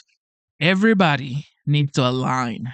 Everybody needs to align together, bring egos down. Republicans, okay, nobody cares about the Democrat at this point. The Republicans needs to align together on one accord and focus on getting Trump's agenda passed, policies. All of this cabinet members, every one of them, Pete Hegseth, RFK, Tulsi Gabbard, all of those guys needs to be confirmed ASAP, just like Lindsey Graham was talking about. Look, there's so much to be done. Telling y'all, the enemy is lurking, okay? It's looking and getting close. So there's no time to be fighting against each other. It's time for America to be strong, be great again. Let's go. Into one massive bill. Here's what House Speaker Mike Johnson told Maria Bartiromo on Sunday Morning Futures. At the end of the day, President Trump is going to prefer, as he likes to say, one big, beautiful bill. And there's a lot of merit to that because we can put it all together, one big up or down vote, which can save the country, quite literally, because there are so many elements to it. And it'll give us a little bit more time to negotiate that and get it right. We'll pass it out of the House and send it over to the Senate and get it ready for when President Trump takes office on January 20th. Senate Republicans are also focused on confirming Trump's nominees. We're gonna. What I've promised them is a fair process, and so these nominees are going to go through a committee where they get a lot. They're going to have to answer questions. There will be some hard questions posed.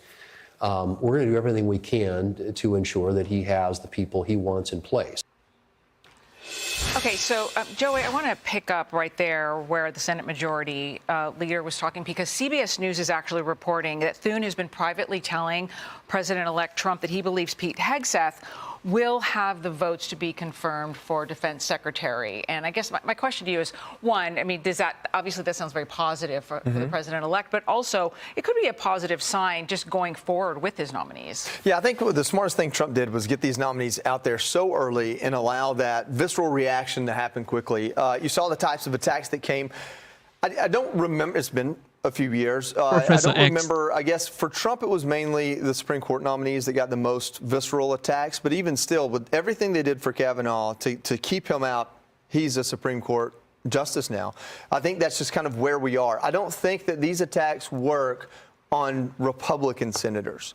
And I think Pete Hegseth specifically has had the opportunity to sit down with those that were signaling objection and answer questions and make them feel better about his nomination. Ultimately, I think it's pretty obvious. President Trump is not going to take a 30-year general who's been a part of what he considers to be the problem and make that the defense secretary. And he's probably not going to take any of the senators who would like to be defense secretary and give it to them either. So what is your better option? I think Pete Hegseth is incredibly smart. And I think if anything we've learned in the last week is that we need a better security leadership in this country when it comes to FBI, Homeland Security, Department of Defense. So there's a better argument for all of these people today than there was 2 weeks ago. And it's tragic that that's the case, but I think that he's gained momentum more than he's lost in the last month, especially this week. Yeah, and Nicole, when it comes to the president-elect's agenda, I guess Republicans in the House in particular have to be really careful not to get in their own way. Well, they tend to do that. I mean, let's not have history repeat itself. But I'll tell you, they already made it through electing the speaker in the first round. So they're already doing much better this year than we've seen in the most recent previous years. You know, all I can say is President Trump is calling for one big, beautiful bill. And he's made a lot of promises to the American people of things that are going to happen on day one, whether it's executive actions. But also, he is needing Congress to come together. And all I can say is moving forward, you know, Elon Musk posted something on X in the last couple of days that really reminded me of something that happened in the fall that kind of got pushed under the rug because of everything going on with the assassination attempts and also the election. Through Congress, the Violence Against Women by Illegal Aliens bill, it passed because all 215 Republicans voted for it, and some Democrats did too. This is a bill that essentially would call for deporting illegal immigrants convicted of sex crimes. But do you know that 158 or not, Democrats voted against it, saying, well, no, we shouldn't deport illegal immigrants who are convicted of sex crimes. And I just want to call out, as a woman and a mother in New Jersey, the New Jersey Democrat Congress members who decided that we shouldn't deport these. Pallone, Norcross, Menendez, Kim, and Coleman. Shame on you for saying that we should allow them to be here, even after that they have been convicted of sex crimes. And shout out to Mickey Sherrill, who voted with the Republicans on this one, trying to keep us safe. Okay, well, thank you, Dr. Sapphire. So now to this. The far left media is finally calling out top Democrats for lying about Biden's cognitive decline. Watch what happened to New York Senator Chuck Schumer today. I want to play you a little bit of something you said last year. Take a look. I talk to President Biden, regularly, sometimes several times in a week, or usually several times in a week. His mental acuity is great. It's fine. It's as good as it's been over the years. All this right-wing propaganda that his mental acuity has declined is wrong. Leader Schumer, what do you say to Americans who feel as though you and other top Democrats misled them about President Biden's mental acuity? Look, we didn't. And let's look at President Biden. He's had an amazing record. When he stepped down, he did it on his own, because he thought it was better not only for the Democratic Party, for America. We should all salute him. Concha, I did not hear an answer there. No, I saw a lot of cold sweat, though, or at least you kind of heard it in his voice. Yeah, that was a Tim Russert move right there that Kristen Welker did. Played back the words of a politician saying, you said this then, what do you say now? He was caught, Schumer, he had no good answers in that case. NBC News also, however, was responsible for covering up Joe Biden's mental acuity, or at least they tried to, at least on this network. We've been talking about it for years. So when Joe Biden shakes hands with the air, for example, when he finishes his speech, or when he can't remember the names of his own cabinet members, or says he had conversations with world leaders who literally have been dead for years, that's obvious stuff. You don't have to do a lot of digging as a journalist. And obviously Chuck Schumer, Democrats, this is one of the biggest attempted cover-ups in American political history. Obviously, it didn't work. Then we saw Joe Biden's brain turn to applesauce on June 27th in Atlanta during that debate, and everybody's acted so shocked. But quite frankly, we've known this for years, that this president should not be a golf starter at your local golf club, let alone be the president of the United States. Yet, here he is still for the next 15 days. Well, and what was interesting was that Chuck Schumer actually said that he voluntarily stepped down for the good of the Democratic Party, but then you're hearing President Biden say right now, well, he's the one who could have beat Trump. Yeah, and also, according to a lot of reporting, he was actually pushed out. This by voluntary Schumer himself. Action. Yes, yeah, it took a lot of pushing. And Pelosi. But also, Joey, I mean, it's not that hard of a question to ask now that it's over, to push the Democrats on this. Well, it depends on if these people want to act as journalists or part of the Democratic machine. I think the reason why we're pointing it out is that where were you? Where were you for 4 years? Where were you for the last, maybe 12 years on Biden? So what are we going to do about it? We've got President Trump going into the White House. The big thing I'm concerned about is, are they going to give President Trump a fair shake? Are we going to get a reporting on President Trump that calls balls and strikes, or are we going to get another 4 years of trying to frame him as the devil reincarnate? Yeah, very good point. We will tell. We will definitely see. Yes. Ain't happening. Hi, everyone. I'm Brian Kilmeade. I want you to do me a favor. Thank you for tuning into the live show. You know what time it is. It is your boy Genesis. Okay. So I actually want us to see Vegas. I got you. Okay. I'm going to check out that video that you posted on Discord. God bless you, Vegas. But right now I want us to check the Schumer interview on NBC. Of course, it's definitely going to be funny. Bunch of lies, of course. And joining me now is the Senate Minority Leader, Democratic Senator Chuck Schumer of New York. Leader Schumer, welcome back to Meet the Press.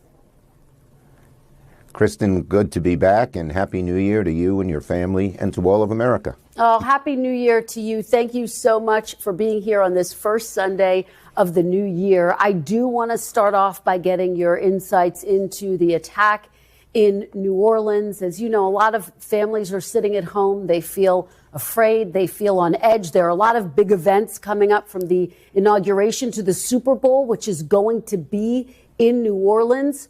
What are the security gaps that you think need to be addressed? Well, first, I want to express my condolences to the families who are in mourning for the loved ones who were lost in New Orleans. We grieve for them. I also, the former soldier, member of the armed forces, who had PTSD and committed suicide in front of the Las Vegas hotel, showed, I think, that we need to do more for our veterans who have PTSD and other things there. As for security, the bottom line is that I believe the authorities are on full alert in terms of security. Look, terrorism is a greater threat here in America. We have ISIS, we have other groups. The terrorist who rammed his car and killed so many people was a professed member of ISIS. Now, we do not know. We know that he acted alone. We don't know if ISIS directed him to do it. They're still investigating. But we need to be very, very vigilant. And so I sent a letter yesterday to John Thune suggesting we have an all-senators briefing this week on the preparations for the big events that are coming up, and for the ability to ask questions of our law enforcement. I believe they are on top of this, but having an all-senators hearing and giving us a chance to answer questions and them to reply is a good thing. So I'm hopeful Senator Thune and I can work that out and get it done this week. All right. Well, I know that you're going to continue to watch that closely. I do want to turn to how you see Democrats' role in this new Congress. Your fellow Democratic Congressman colleague, Tom Suozzi, said the party needs to try a different approach when it comes to dealing with President-elect Trump. Let me read you a little bit of what he had to say. He said, "I know my party will be tempted to hold fast against Mr. Trump at every turn. That would be a mistake. Only by working together to find compromise on parts of the president-elect's agenda can we make progress for Americans." Do you agree with Congressman Suozzi that Democrats need a new approach toward President-elect Trump? Well, look, I think it's clear that whenever we can get things done in a bipartisan way, we try to do it. And that's the best way to go. It creates programs that are long-lasting and very popular. So back in 2021-22, when we had the most successful session of the Senate, of the Congress, in decades, 7 of the 8 major bills were done in a bipartisan way. So we always look for bipartisan cooperation and would welcome the ability. On the other hand, when there are things that we can't agree with, for instance, tax breaks for the wealthiest of Americans paid for, as many Republicans have suggested, by cuts in Social Security and in Medicare and making it harder for new families to buy their first home, they're going to have to go through us. We're going to oppose those kinds of things very, very rigorously. So I think we will be bipartisan when we can, but we also, when they're trying to do things, our Republican colleagues that are so bad for working people, will oppose them. Leader Schumer, I'm curious where you see those potential areas. In my interview with President-elect Trump, he said he's open to potentially getting a deal for Dreamers, those who were brought to the country illegally as children, to be able to stay here permanently. Do you think that that is feasible? You heard Leader Thune say, yes, he thinks there are some areas of bipartisanship there. Do you think a deal on Dreamers is possible? Well, we'd love to do that. Our party has been strongly fighting for the Dreamers for a decade. We've been blocked by our colleagues on the other side of the aisle. If there's going to be a change and we can get some help, look, these are people, they were little tiny children when they were brought over the border. Many of them have been here for decades. Some have served in the armed forces. Many of them are working very productively and have families. And yes, if we can find a solution so that the Dreamers could stay here, we'd welcome it.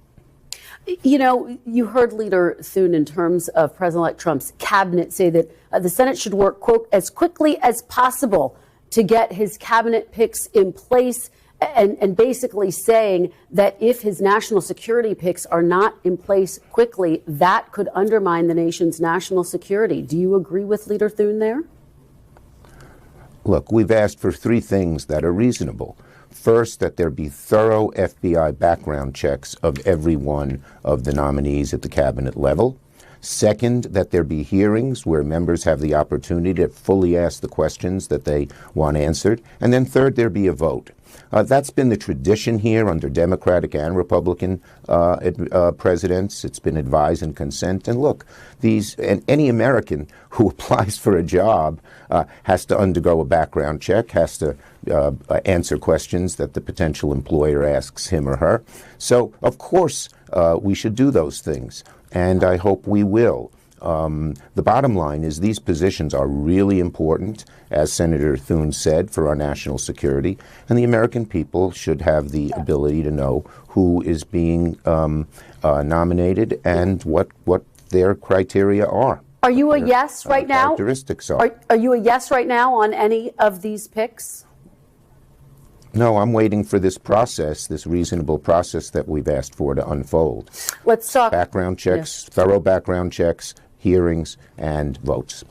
All right, let's talk now about the future of the Democratic Party. Democrats have said this is a real reckoning after losing the White House, the Senate not winning back the House. Here's what Democratic strategist James Carville had to say. He wrote, quote, "We lost for one very simple reason. It was, it is, and it will always be the economy. Stupid." Do you agree? What do you think was the root cause of Democrats across the board loss? Well, look, I told my caucus, and I'll say it here, too. We should regard this election, certainly it was a loss, but it's also a challenge. And we did some things right. Against very severe headwinds, we kept 4 of those 7 contested Democratic seats. But we did some things wrong, and we have to look in the mirror and see what we did wrong. And then there's some things we didn't do that we should have done. One of the things we have to do is we must focus on the working families of America. We believe in them. And we passed all kinds of legislation that helped them. The infrastructure bill, which made our economy stronger and employed lots of people. The chip hubs, where we're now having chip hubs in places to do new manufacturing and new research that were left out before. Missoula, Montana, Bloomington, Indiana. The bill lowering the cost of prescription drugs. As of January 1st, 10 of the most popular prescription drugs will be greatly lowered because we finally allowed, under our leadership, the drug companies, we forced them to negotiate with Medicare.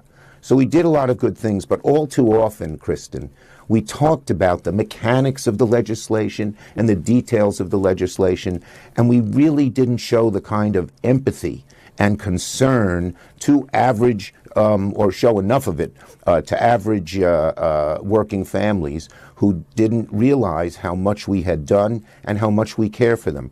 So what we're going to do is spend a lot of time talking to working families, showing them how much we care about them, and not just talk about legislation, but talk about the conditions that have made so many working families worried about their futures. And that's going to be a significant change. And obviously, I think it will make a difference. Obviously, there has been a lot of focus on President Biden's role in this. You were obviously in close contact with President Biden well before the public tuned into that debate that ultimately led to him stepping down. I want to play you a little bit of something you said last year. Take a look. I talk to President Biden, regularly, sometimes several times in a week, or usually several times in a week. His mental acuity is great. It's fine. It's as good as it's been over the years. All this right-wing propaganda that his mental acuity has declined is wrong. Leader Schumer, what do you say to Americans who feel as though you and other top Democrats misled them about President Biden's mental acuity? Look, we didn't. And let's look at President Biden. He's had an amazing record.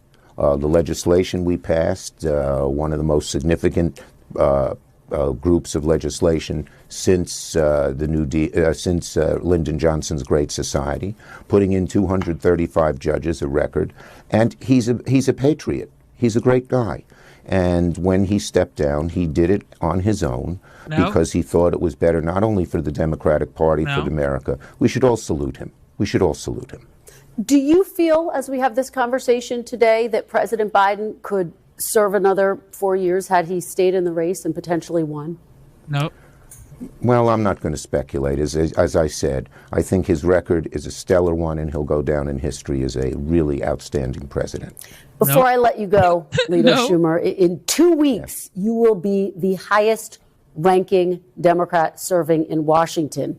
Do you believe you will be the leader of the Democratic Party? Looks like. Look, I think we have a lot of great leaders in our party. We have a great bench of people coming up, and I am really optimistic about the future of the Democratic Party in the future. As I said, there are certain adjustments we have to make. We're going to do those. And I think people are going to realize that the Democratic Party is the party of working families, of working people. We're doing more for them. We're going to show them that some of these Republican things, like tax cuts for the very wealthy individuals, which were they did it in 2017 and they lost the election in 2018. They haven't learned, but we're going to hold their feet to the fire when they do things that hurt working people. We're going to stand with the working families of America, and that's going to bode very well for us. All right. Senate Minority. Cap. It's over. Like, everybody's smart now. People are now reading books, watching the news, knowing what's going on in their society. All of this BS is not going to work anymore. Okay, when you say cut taxes on the wealthy, it's like, what do you mean cut taxes on the wealthy? You think that's all Trump does?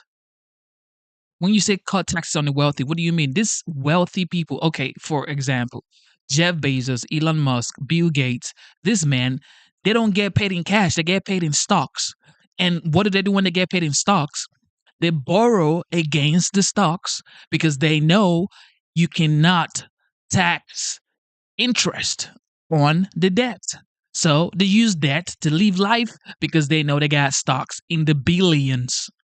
Okay, so when you say tax the rich, tax the wealthy, there's nothing to tax. You can't tax debt. You can't tax interest on the debt. So what are you taxing? Oh, you want to tax the corporation? Well, guess what's going to happen when you tax the corporation, like McDonald's, Tesla, Walmart, Target, Publix? You know what happens? Guess what happens? That tax rolls over to the workers. Money will now be taken out of their paychecks. Tax the corporations. They're making so much money. Tax them. Well, be ready to get money taken out of your check. And thank you to the Democrat. Okay?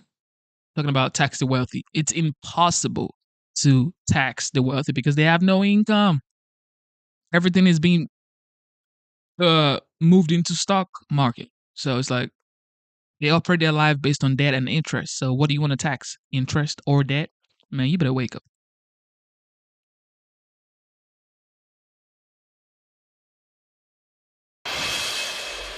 Welcome back. As we approach Monday's anniversary of the January 6th attacks, President Biden this past week awarded the country's second highest civilian award, the Presidential Citizens Medal, to the leaders of the January 6th committee, former Congresswoman Liz Cheney and Congressman Benny Thompson. And Democratic Senator Adam Schiff of California, who is another member of that committee, joins me now. Senator Schiff, welcome back to Meet the Press. Great to be with you. Great to have you here. Happy New Year. Thank you for Happy being New Year. here. Tomorrow, as we just said, does mark the anniversary of the January 6th attacks. And in my interview with President-elect Trump, he said that he does plan to pardon those who attacked the Capitol, potentially even those who pleaded guilty of their crimes. You heard Leader Thune say that's ultimately a decision for the president to make. How do you respond to that? Well, first of all, that day when we peacefully transfer power, historically peacefully transfer power, is a real solemn occasion, I think, for the whole country. But it has another meaning now that we had this terrible, violent attack 4 years ago. For those of us that were there in the Capitol, it's going to be, I think, quite an emotional experience to be back. Of course, Adam Schiff, the Schiff. Trump says his neck looks like giraffe. But anyway, look, it is what it is. Thank you for tuning into the live show. You know what time it is. Double tap your screen. It is your boy, Genesis. Somebody just said in the chat, says, so don't do anything because the rich are scamming the system. You can do the same thing the rich people are doing, except you have to work your butt. You have to work your butt off. You have to work like hell to get to that position where you can just dump all your money in the stock market and just you could take a loan You can literally do the same thing, bro. Like if you save up 100K in stock market money, you could get a loan from the bank for that price, probably more. I mean, I'm not like a financial advisor. I'm just saying, like, instead of spending your hard-earned money, okay, instead of spending your hard-earned money, just do what the rich people do as well. But it's going to be so freaking hard because to get to that level, you're gonna have to work, work, work. Because you're not making as much as they make, and you're not making that much like in one time. Because this guy's making like $50 billion in stock money in one payment. You probably make like $4,000, $6,000 a month. And it's like before you pay your bills, how much are you gonna put to the side or to the stock market? It's gonna be hard. But if you work your butt off, you can definitely do what the rich do. Also, start a corporation. And when people say, "What do you mean by start a corporation?" It's called LLC, ladies and gentlemen. Start an LLC. Look, I'm not a tax professional or some business mogul or whatever. I'm just a regular guy who came to the United States about 8, 9 years ago. Became a United States citizen about 3 years ago. And I learned that in the United States, to live the American dream, you have to study, study, study. Be better than what you were yesterday. Learn. Put your head down. Forget about your ego. Okay. Work your butt off. Learn about insurance, taxes, corporation, credit. If you don't know anything at all, learn about credit. If you know about credit, you can never be broke in the United States. In that environment on that day, I invited Daniel Hodges, one of the Metropolitan Police officers who was being crushed in that revolving door, to remind people of what that day was really like, given all the revisionist history around it. But if the president goes forward with pardoning vast numbers of people involved in that violence, he will begin his new administration the way he ended his last administration, and that is by celebrating violence against our democracy. I think that would be a terrible start, send a terrible message about our democracy, about lawlessness, about people who attacked police officers. It'd be exactly the wrong message and the wrong way to start out an administration. Let me ask you about something else the president-elect said to me. He said that he believes everyone who was on the committee should go to jail. That includes you. Senator Schiff, are you bracing to be targeted by the president-elect, by his incoming administration?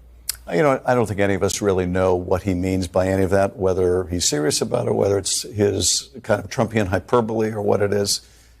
All of us on the committee, I think, are very proud of the work that we did. We stand behind it. I'm glad to see President Biden acknowledge the role of our Chairman Benny Thompson and Liz Cheney. Adam Kinzinger, I think, also, as a Republican, showed great courage. And the witnesses that came before the committee were so powerful because they were Republicans, because they put the country first. So who knows what the president means? I guess we'll find out. But we stand behind our work. There's been a lot of talk about whether President Biden should issue preemptive pardons to those who served on the committee. You've been very public about saying you don't want a preemptive pardon. I wonder, Senator, have you conveyed that directly to the president himself, to his administration? Not directly to the president, but I have conveyed it to the administration. And the concern that I have, which is what I conveyed, is the precedent that it would set, that you have an outgoing president giving a broad group of pardons to members of his party or others, because I think the precedent could be abused. Now, people have rightly pointed out Donald Trump may abuse that precedent regardless. But the idea that each administration hereafter gives broad pardons to people who worked in the administration or aligned with the administration. A lot of people don't like to put their head down and learn. This is something I would never do. I know absolutely nothing. If you're open to teaching me stuff, I want to learn from you. I don't care if it's just one thing that I can learn from you. I would put my head down and learn from you, because this is how I've been able to learn living in the United States, filing taxes in the United States, learn about insurance, life insurance, car, auto insurance, like all of this stuff, home insurance. Like, I've been able to learn because every day I get up in the morning, well, sometimes in the night because I don't sleep but look, Every time I get up, every time I wake up to come back to this world, okay, from the other world, I assume that I know absolutely nothing. I have to learn new thing today. Okay? So somebody just spoke about this guy is a joke talking about LLCs and 22% and 12%. Look, if you have an LLC, right, you could literally take a trip. You could take a trip, ladies and gentlemen. Just make sure that on that trip, you did make business dealings, like you had a business meeting, or you went for a business summit, or you went for some inquiries about your business. That trip would be a tax write-off. If you have a LLC and you buy like a G-Wagon or a SUV that is more than 6,000 pounds, you can write that off if you have an LLC. Like there's so many things. You could buy a computer. You could buy printer, speaker, like you could buy you could buy a lot of stuff to run your business, and all that stuff is write off. But you can never write off if you just operate based on sole proprietorship. You have to have an LLC, okay? I mean, don't forget, I'm not a tax professional, but if you're trying to be rich in this country right here called the United States, the land of the brave, the land that I believe is an opportunity zone, you have to learn the codes. You have to learn the codes. Okay, but you don't know tax code. Okay, well, you know tax code. I ain't gonna be like, do what you know how to do and keep working, my dog. Keep working hard.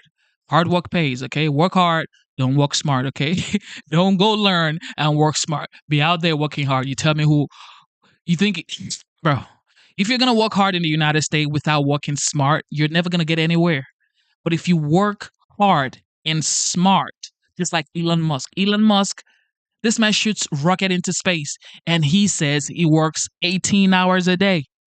18 hours a day. This is Elon Musk, the wealthiest man financially on Earth, and he works 18 hours a day.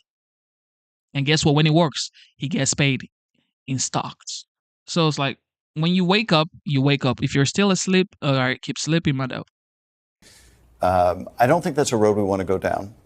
But the president will do what the president does, and if he goes forward, I'm sure it will be responding to these baseless arguments of Donald Trump and the threats to retaliate against people. We learned this week that sentencing will be scheduled for President-elect Trump in that hush money case. The judge has said he's not going to seek jail time. That sentencing is going to happen a little bit later on this week. Do you agree with that decision not to seek jail time? What I've always said about what the judge should do vis-a-vis sentencing, and frankly the whole process of that case, is he should treat Donald Trump as he would any other criminal defendant charged with like offenses. So if the judge concluded that someone else charged with a similar offense of fraudulent business records to conceal a campaign finance violation, then, and that would lead to no jail time, then he should get no jail time.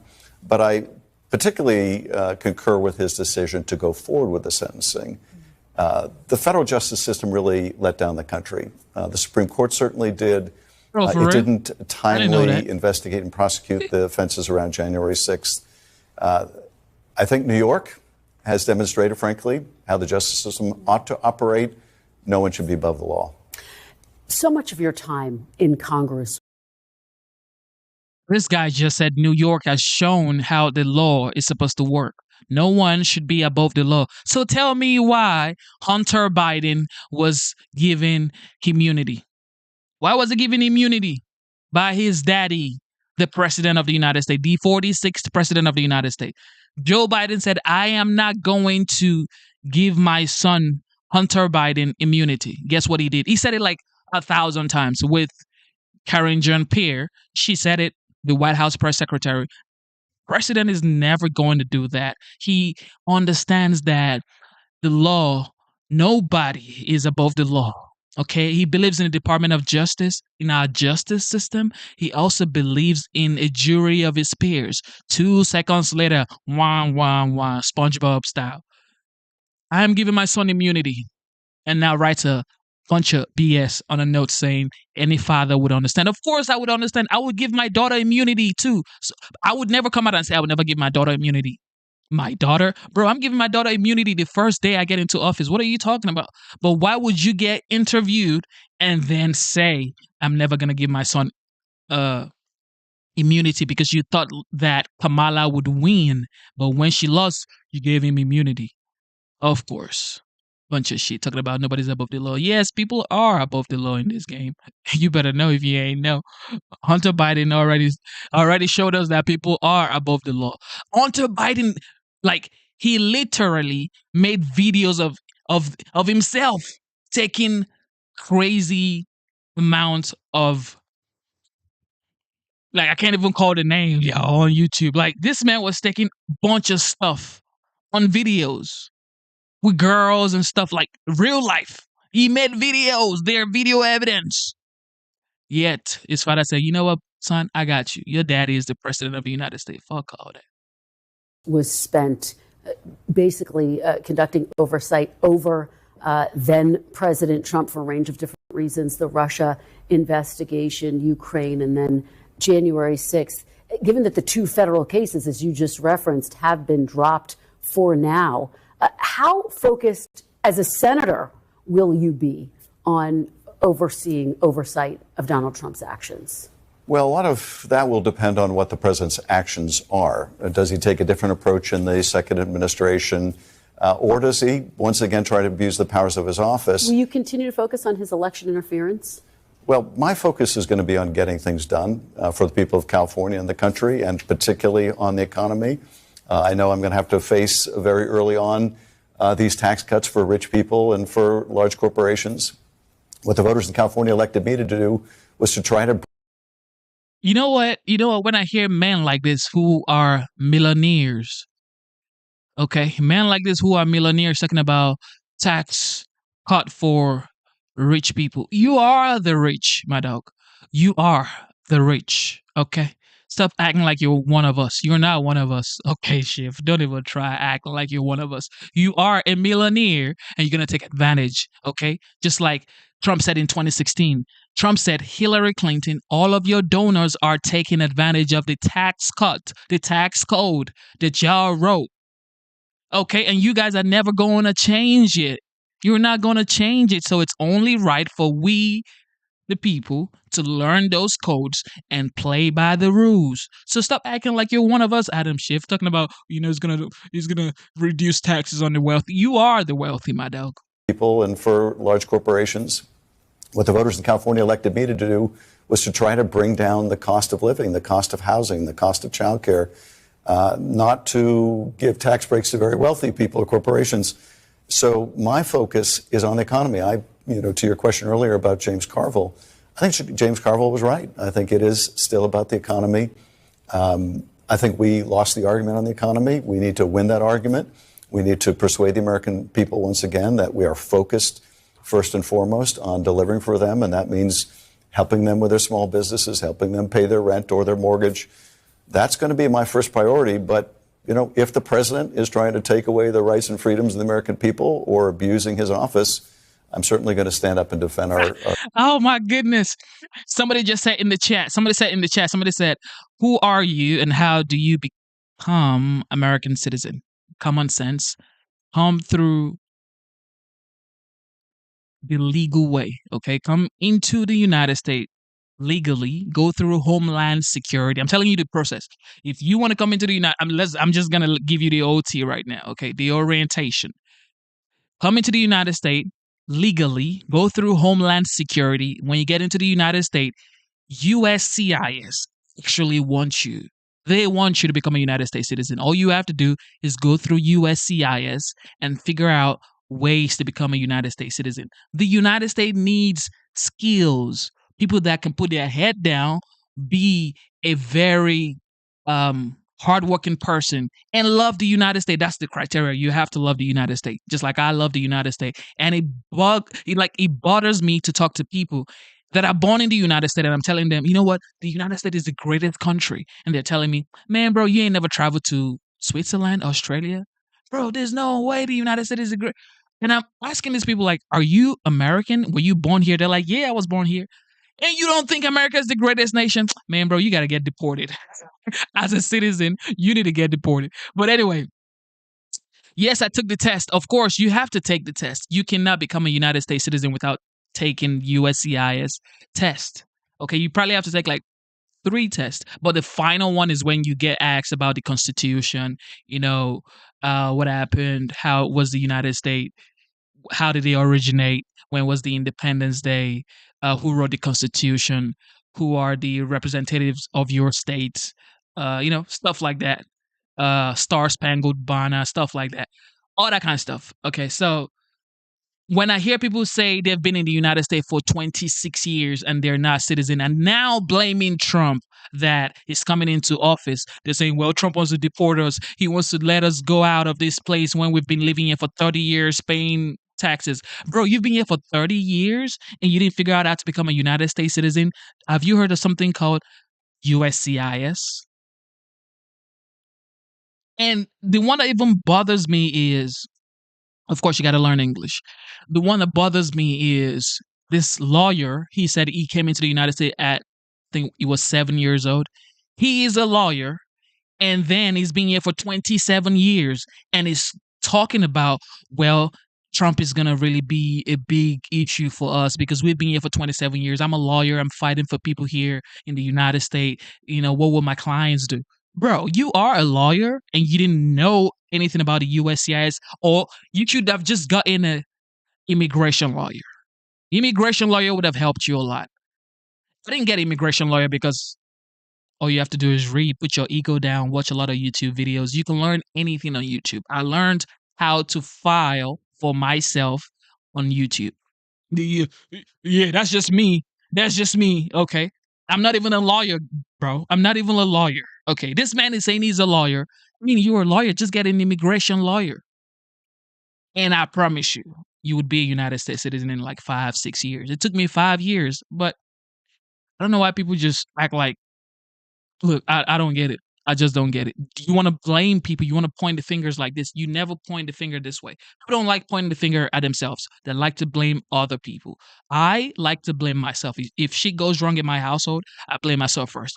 What could I have done to stop that from happening? I don't care if it's somebody else's fault. It is my responsibility.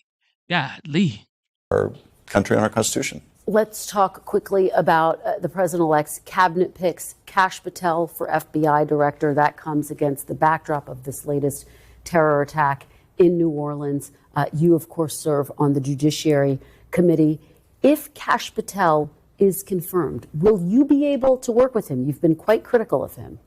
Well, first of all, Kash Patel should not be confirmed. And I think the terrorist attack in New Orleans here we go. and my heart goes out to those who have lost loved ones in that attack. Just underscores again the importance of having someone directing the FBI that has experience, that has judgment, that has character, that will prioritize defending the country against the violence we saw in New Orleans or the violence we saw on January 6th. Not someone whose top priority is political vendettas, who believes in deep state conspiracy. But the DA in New York campaigned and won the DA position based on the fact that I am going to get Trump. It's people like doing the opposite of what they believe in or saying the opposite of what they believe in. Alvin Bragg said, I am going to get Trump. Vote for me as your DA and I'm going to get Trump for you. And they voted for him because people don't like rich people. Everybody, like most broke people don't like rich people. So it's like rich people are the problems for broke people. Instead of you to realize that, oh shit, I got to study. Oh shit, I got to work my butt off. Oh shit, I got to change my friend group. I got to learn. Nope. Now he's talking about nobody should confirm Kash Patel. No, bro. No. Thinking not someone who is as unqualified as Kash Patel. So Kash Patel is an easy one. He should not be confirmed. The others, look, Marco Rubio, I think eminently well qualified. Several of the other nominees. Again, we should follow that regular process that the majority leader has laid out. But that one should be an easy one. All right.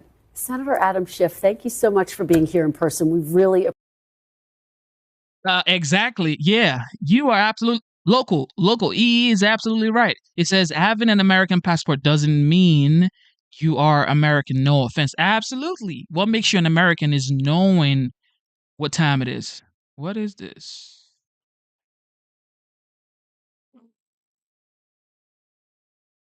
So many scams up here, man. So, having a United States passport doesn't mean or qualify. I mean, you're an American if you have an American passport generally, but really, for the OGs, it's by knowing your rights, knowing the Constitution, loving the United States, serving the United States. Okay, interceding for the United States, saying good things about the United States, believing in the United States, participating in activities that promotes the United States, which I am doing. So, yeah, I'm a United States citizen. Next, my boy. All right, with that being said, ladies and gentlemen, thank you for tuning into the live show. It is your boy, Genesis. I just like having a good time with you guys, man. All right, Kevin O'Leary, what you got to say, Canadian? So Shark Tank star and Kevin O'Leary is here now, and I'm sure he has an opinion on the House Speaker's vote and how it's unfolding. What do you think this means for the Trump agenda? It'd be way better if it's one single vote that clears this up, just in terms of keeping the momentum that the Trump agenda has. I mean, you don't want this drama pre-inauguration, so unnecessary. And Johnson's pretty good. I mean, 99% of those working with him like this guy. So it'd be much, much better. Now, look, there's always drama in Washington. That's what makes it so entertaining. If you're a policy junkie like me, and I'm glued to the screen just like everybody else that's interested in this. But this is not where you want to put your energy and your political capital. There's so many agenda items that face this administration right out of the gate. Everybody should be focused on those. And we are watching this, with a nail-biting sort of suspense to it. I want to switch gears quickly as we look at this. You saw that President Biden had blocked the merger between Nippon Steel and U.S. Steel. And he said, quote, as a committee of national security and trade experts across the executive branch determined this acquisition would place one of America's largest steel producers under foreign control and create risk for our national security and our critical supply chains. Japan's an ally. Is there still a national security concern here, you think? No, this is a mistake. Let me explain why. You want to make America the #1 destination for capital all around the world, and you want to grow that, and you want them to bring their dollars and build plant and equipment in the United States because it's the most competitive and largest economy. You do not want to mess with that. This is messing with that. This is a government picking winners and losers, one specific company over another.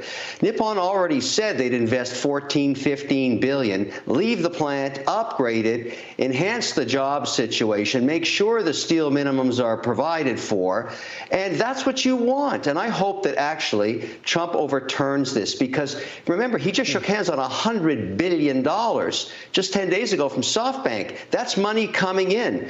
The #1 export of the United States is not steel, it's the American dream. You should always want your money here first. That's the whole idea. This is counter to that. I don't like it. I hope it gets overturned. It's a bad message. Well, Kevin, the president of the United Steelworkers Union says, the quote, the USW welcomes President Biden's decision to block the U.S. Steel Nippon deal, and we have no doubt that it's the right move for our members and our national security. Now, the President-elect Trump says that he will use tariffs to keep the steel business operating in the U.S. He also supported not having this deal go through. Will that be enough, do you think, tariffs to avoid layoffs and keep the business going, given China dumping steel on the global market to run competition out of business?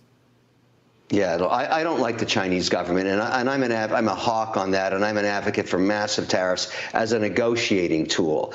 And there's a whole bunch of reasons in a whole bunch of sectors. I'm concerned about the Chinese in a million different ways. Nothing reciprocal. We don't have any agreements with them that make sense, and they use our systems. TikTok's a good example of what's going on right now, the drama unfolding there. I just think at the end of the day, the #1 job of the president of the United States is to make America the #1 destination for capital. You never want to change that. There's a reason it's the #1 economy on earth. There's a reason people drown under barbed wire trying to get into the country. There's a reason most of the money around the world's invested in the U.S. now. You never want to change that. And I know we're focused on one case on the steel deal, but Trump is going to use tariffs for negotiations. He doesn't want to change the momentum of the economy. It's doing fine, and it could even do better. So I want to ask you about this. I want to turn to TikTok. You mentioned it. Now, President-elect Trump posted on Truth Social today, "Why would I want to get rid of TikTok?" And then he showed his engagements, where he had 8 times the engagements that he had on Instagram and other positive facts in that. So the president-elect is saying basically that the Chinese company TikTok boosted his engagements. And I don't get it. First of all, shout out to Kevin O'Leary for sure. Smart Canadian. But I don't get it when people say, I am from Africa. It's like, what is that? When I hear people here say, "You from Africa, bro?" I say, yes, but I'm actually from Nigeria. Okay, I was born in Nigeria. All right. When you say you're from, do you hear people say, "I'm from North America"? No, they just tell you, "I'm an American, I'm a Mexican," or, I'm a Canadian. They never tell you I'm from North America. So what do you mean I'm from Africa? What part? What country are you from? There are 54 countries in Africa. Okay, so choose one. Where are you from? All right. You never hear people say I'm from South America. No, they tell you exactly where they're from, the country. So try to educate people by being precise. All right. Let's be precise, my dog. Where you from? Like I told you. You're like, I'm an open book. I tell y'all what time it is, but you want to go back and forth. It's like you're not confident about yourself. You have to be confident, okay? Even if you don't know what you're doing at first, when you're confident, you learn, okay? Speak up, learn. You will be confident on the way, okay? Get a profile picture, and we're going to start from there. So all other Americans should ignore the Chinese Communist Party stealing data and possibly feeding Americans disruptive content through the algorithm. What do you make of that? So let's break that down a little bit. This situation that we have right now is going to come to a head on January 10th. You're aware that I'm one of the syndicates that wants to buy TikTok. It's already been deemed by a bipartisan Congress through an order that says this is Chinese spyware and we're going to shut it down midnight, January 19th. Really interesting timing, inauguration, everything else. So this actually sits. If the justices push it back, it's going to the executive. The executive right now is Biden. Now, what's going to happen here? We don't have to shut TikTok down. It just has to change ownership to abide by American laws as deemed by the order of Congress. I'm giving you these technical details because I'm going to walk you through the timing of what's going to occur.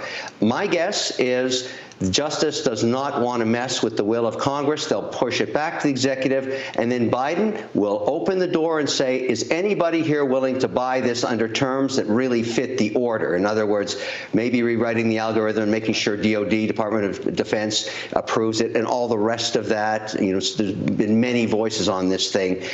I intend to be there with an LOI that Biden can look at and say, this is a viable alternative. I'm going to stay this situation for 90 days to let the company engage with this buyer. That's what's going to happen. Now, I don't see President Trump, I understand what he's doing, but he'll have a big say in the deal after the 90 days because he'll be the President of the United States. And I will anticipate I'll need his signature as well on the outcome of what we're going to bring to the market, that it's compliant. But this company is living in a dreamland thinking the Supreme Court of the United States is going to uphold spyware against its American people. Ain't going to happen. And then you've got this timing situation. Well, do you really believe then that this can change hands that quickly? Do you believe that you are in the right position to take this? Yes, I do believe it can change hands quickly, and I'm in a really interesting situation.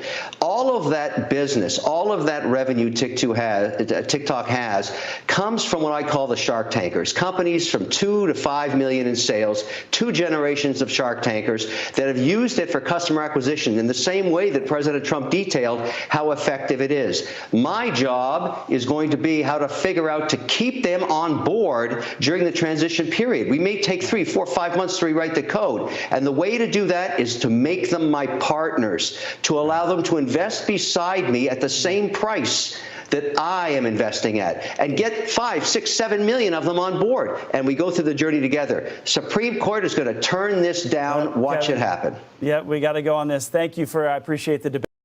Thank you for tuning in to the live show. You know what time it is. All right, so somebody just said here, remember the 54 countries are artificial borders drawn by the Europeans. Okay, here we go. Johnny to nowhere. Just told you right now. My dog right here, talking about he's from Somalia. He's from East Africa, okay? All right. We get it. And if I was from Somalia, I probably wouldn't want to let the world know. Maybe that's why he was being ashamed at first. But it is what it is. Just be proud of your country, okay? Be proud of your country that you were born. And if you decide to come to the United States, this is the greatest nation in the world.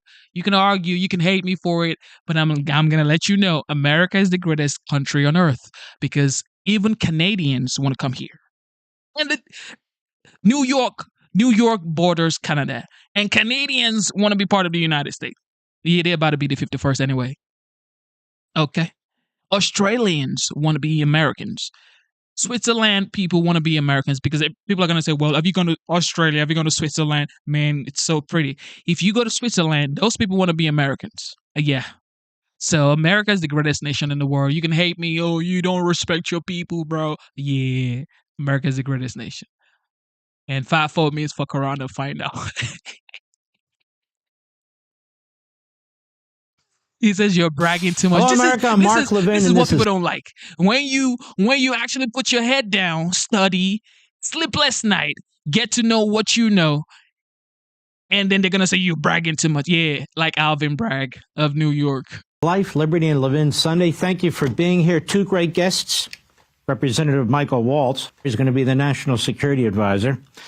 And Dr. Zuhdi Jasser, former U.S. Navy Lieutenant Commander, founder of American Islamic Forum for Democracy, and co-founder of the Muslim Reform Movement. But before we go to our guests, we have this judge in Manhattan who says, we're going to do sentencing next week of Donald Trump. And I'm very disturbed by the legal analysis by defense counsel, former prosecutors who say, okay, look, this may not be a great thing, but at least it gives Trump the opportunity to appeal. What the hell are you talking about? Donald Trump is an innocent man. He didn't commit any misdemeanors. He didn't commit any felonies, not in New York State, not at the federal level, not anywhere. I keep saying that. He was subjected to a rump trial, to a Stalinist trial that violated at least 4 of his constitutional rights under the Bill of Rights of the federal Constitution. What are you talking about? We have a judge and a prosecutor who timed this case to try and stop Trump from getting the nomination right before, I think it was Super Tuesday, throughout the primary process. And in the general election, he was forced to go into that courtroom. A gag order for a presidential candidate. And we sit here and say, well, you know, at least now he can appeal. Appeal where? In New York? That's not a risky proposition, is it? The New York Gulag is where you go if you don't want justice and you're Republican or conservative. This was a runaway train. It's still a runaway train. 10 days before an inauguration, this guy Merchan, an acting state judge who has no jurisdictional authority in a phony case of this sort to begin with, decides... I ain't gonna cap. Like, I'm not even gonna cap. Mark Levin takes this personally. It's like, yo, there's no way. Because if journalists don't come together, especially people who have common sense, if you don't come together and actually support the 47th, today is January 6th. This is the day the presidential election will be certified that Trump actually won electoral college vote. Look, if journalists like this don't come out and support the OG, the legend, the 45th, now the 47th, Donald J. Trump, the left are just going to do what they did in 2016, which was divide, try to make Trump tired, frustrated, that they didn't want him to govern. He was winning so much. We were winning so much. You had, like in 2016, what was the mortgage rate in 2019? What is the current mortgage rate today? How was the border in 2019? What is the current border security right now? Effed up. Okay, so people with common sense journalism needs to come out and support and support and support. Put out content as much as you can, and then let people know this guy is doing a great job, because he has to do his job. He's promised a lot during the campaign trail. He promised a lot. Okay, no tax on tip, 10% interest rate cut on credit card, 10% cap rate, interest cap on credit cards, like, securing the border, ending the war in Ukraine and Russia, Palestinian people, Israel and Israel. So it's like he's promised a lot. So they have to let him do his job, because all of this stuff, now putting Elon Musk against him, is just, all of this stuff is just divide and conquer strategy. So I like the way Mark Levin takes this personally, because there's a lot of work to be done this next 4 years. He's won the election, but guess what? Now the media will start. Can you imagine the judge in New York is sentencing Trump to no penalty? So you're sentencing him for what? You're not going to give him any jail time, no persecution, no, like, there's nothing. There's no fine. There's nothing. So no jail time, no fine, no nothing. You're just sentencing him so he can have that record going into the White House as a convicted felon. That's all they want to do. Give him something to think about late at night when he lays his head down, instead of thinking about his promises to the people. I see. Said, we're going to have a sentencing hearing, but he writes this 18-page decision that I read, barely literate, but let me suggest he probably had some help from my kook law professor, but nonetheless, it doesn't matter. He says presidential immunity from criminal process for a sitting president does not extend to a president-elect. Gee willikers.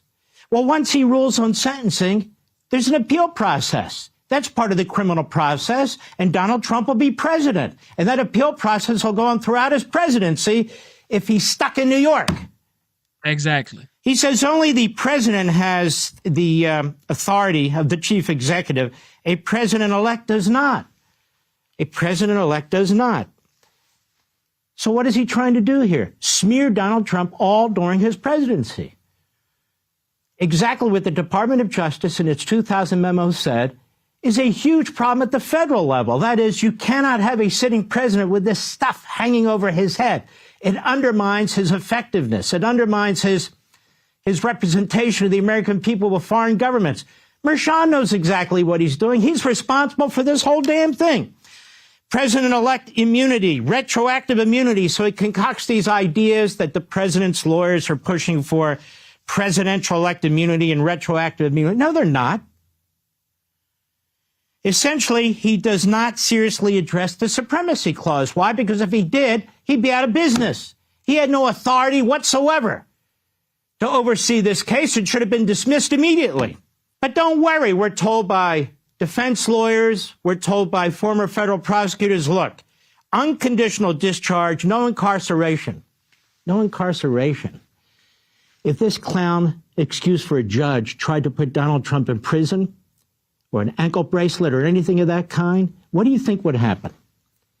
The Department of Justice would walk into the front door of the Supreme Court, they'd take up the case immediately, and they'd rule against this guy, and they'd put him down.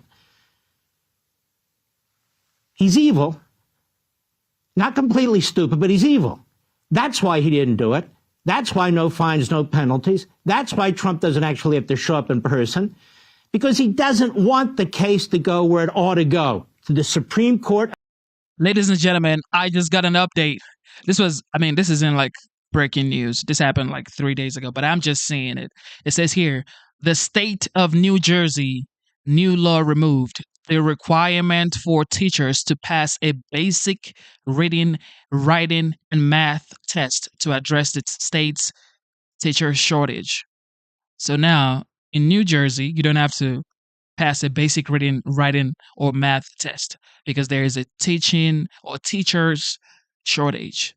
So they just need someone to watch the kids.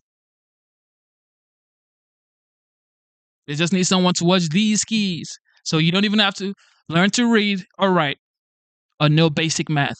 Just be a teacher. This is why my daughter is homeschooled. I'm telling y'all, man, my daughter is homeschooled. She's 5 years old. She's supposed to start real school this year, but my goal is to fully homeschool this baby right here. Because it's like, Jesus. I go pick her up from daycare, well, pre-K, and they're not even speaking English. They're speaking slang English. I'm like, golly, Jesus. And my daughter's coming on with slang English. I'm like wondering, where did she learn this? So most of the bad habits kids speak up is from school. Right? So yeah, except you find like a exceptional school. I think Arizona has great school. Massachusetts. There are states that have great schools. But god damn, in New Jersey now you don't even have to learn to read, pass a writing test. Of the United States. This is interfering with a presidential election. It's interfering with the presidency. It's interfering with an inauguration. It's federal in every way. And we're stuck in a New York State court. He says this provides the defendant with finality. He sounds like the legal analyst. Yo, Anders game. So he can appeal. So here's the guy who sets the fire and then says, I'm putting out the fire so you can get on with your life. And then he basically addresses but really ignores most of the most pertinent points of the Department of Justice 2000 and 1973 memos. I want to talk about this. I want to remind you of a few things, as painful as this may be. A complete setup of an innocent man. And we're all supposed to sit here and say, okay, they attack the federal judicial system, they attack the state justice system, they attack our primary electoral system at the federal level, they attack the federal electoral system, and now they're attacking the office of the presidency when Donald Trump is president, but it's okay, it could have been worse. What the hell are these people talking about? Bragg charged President Trump with a low-level misdemeanor for which the statute of limitations had already run, and nobody was ever charged with in the first place. He accused Trump of falsely reporting non-disclosure agreements they called hush money. It's funny. Every press organization that calls it hush money is entered into non-disclosure agreements. It's a non-disclosure agreement. It's the nature of doing business. That's what it is. Then he added 33 counts by charging every entry in the books as a separate crime. So we have 34 crimes.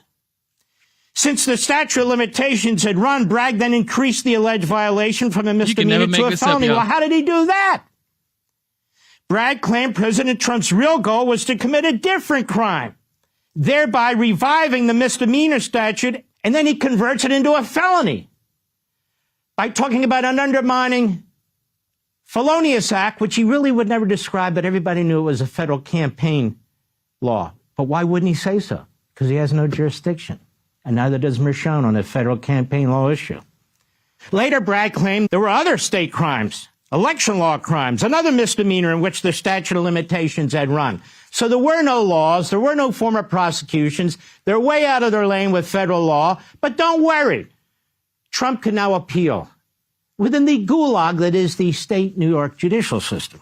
There's not another case in New York that I've been able to find where a prosecutor has combined crimes like this. But what was being alleged did not violate federal election laws. A former chairman of the Federal Election Commission, Bradley Smith, was going to testify as an expert witness in the trial and said, this doesn't violate federal election law. But Judge Mershon, acting state judge, conflicted Democrat hack, rogue judge Mershon effectively prevented him from testifying. Even at this point, it wasn't stated by the prosecution that the underlying crime was a federal election-connected crime. Why? Because Bragg had no authority to prosecute a case, the basis of which was a federal campaign law violation. And the judge had no authority to adjudicate such a case. Mershon knew this, but he wanted Trump convicted. So he didn't require Bragg to reveal the underlying offense till actually the very end, when it was too late for the defense to do much about it. Right. Think about all this. The non-disclosure agreements were never campaign contributions under federal law. There was no underlying criminal violation. These misdemeanors could not be resuscitated, let alone turned into felonies, let alone turned into 34 felonies. There was no jurisdiction for the DA, no jurisdiction for the judge to be pursuing the case or holding a trial. Merchan's conduct during the trial was also openly and grotesquely Stalinist. He repeatedly and angrily ruled against legitimate motions by the defense. Against most of their arguments, he ruled against legitimate objections during the trial and often angrily admonished the lawyers in front of the jury to send them another message. He berated key defense witnesses. He cut off testimony. He narrowed and directed the testimony of defense witnesses. Meanwhile, Bragg's witnesses could talk about anything they wanted. Sex, sexual allegations, their views about campaign election laws, being the experts that they weren't experts. They could go on and on pretty much about anything they wanted. That testimony wasn't probative. It was prejudicial. A basis for reversal right there, but it didn't matter. And it stacked up the prejudicial testimony, salacious allegations, and Hope Hicks's testimony. She had worked closely with President Trump, with candidate Trump. She had 4 conversations when Trump was president about the payments, when they were being made and so forth. Not because it was criminal or surreptitious, because she had those conversations. Trump was president. Also, we have Madeleine Westerhout, testimony on how the president signed his checks. So we have an immunity decision by the Supreme Court. So rather than hold off the case while the court's ruling on immunity relevant to what's going on in that Manhattan courthouse, Merchan's full speed ahead. He was the first one out of the box, and he wanted to be the first one out to try and cripple Trump, defeat Trump, imprison Trump. Ladies and gentlemen, this is new, breaking news. Okay, this is absolutely it just came in now like 2 minutes ago. All right, it says here, Biden to block all future oil drilling in 625 million acres of U.S. oceans. So Biden is blocking all future oil drilling in 625 million acres of U.S. oceans. So I don't know what that means. Trump said he wants to drill, baby, drill. This man right here just blocked all future oil drilling in 625 million acres of U.S. oceans. Is it like difference when you drill oil in the ocean and on land? I don't know if it's different, but Biden just blocked all future oil drilling in 625 million acres of U.S. ocean. This is definitely a shade to the OG, Donald Trump. But you know Trump, he's going to executive order all of this shit out. An acting state judge. But don't worry, Mark, everything's okay. Now Trump has the ability to appeal to the New York appellate courts. But he rules and he says, even in this 18-page preposterous writing the other day, well, I'm not convinced that that has anything to do with immunity. That was all personal stuff. All personal stuff. The whole case was based around personal nonsense and allegations. The jury instructions was a further abomination. Most appalling, Merchan told the jury, you don't have to agree on what the underlying crime is. You have 3 choices. Multiple choice. It's a multiple choice test. How do you defend yourself against a multiple choice test about what crimes you're alleged to have committed? And giving the jury in Manhattan, of all places, the ability to pick and choose, Merchan set up Trump in every way he could. Every step of the trial, this was a Potemkin trial. You had a courtroom, you had a judge, you had a jury, you had a prosecutor, you had defense counsel. But so what? That was for looks. What actually took place was a disgusting attack on our justice system at the state and federal level. You could choose whatever crime you think.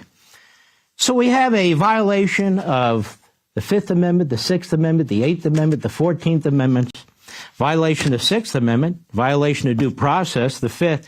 Defendant has a right to know precisely what they're being charged with, so he can defend himself, so his lawyers can competently represent them. This is basic stuff. This goes back to the Magna Carta.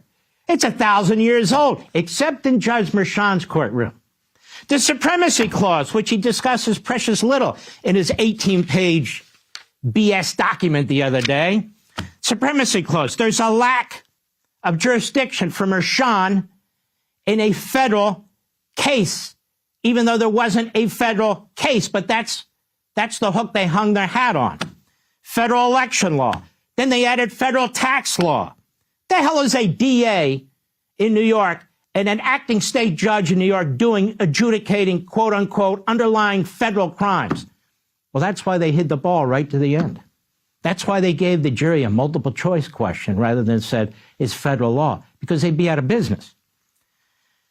Rashawn Block key testimony from Bradley Smith, like I mentioned, that no federal election law was violated, no federal election law was even involved, while allowing Michael Cohen, multiple convicted felon, to give all his opinion he wanted on the violations of federal election law, of which he's no expert, by the way. The business entries were not false. They were actually accurate. They weren't made public. The non-disclosure agreements were not unlawful. Federal campaign laws were not violated. In fact, they were not triggered. Mm-hmm. Indeed, the non-disclosure agreements were entered as business expenses in 2016. The FEC reports weren't even followed to 2017. So how could they affect the 2016 election? They didn't. Relying on the judge with filing after filing, and I say this with the greatest amount of respect, relying on this judge who did this purposely, who created this entire scenario, who abused the rule of law at the federal and state level like we've never seen before, to keep filing motions with him in the hopes that he'll dismiss his own baby, his own Frankenstein, was absurd from day one. He orchestrated this travesty. He's a conflicted judge.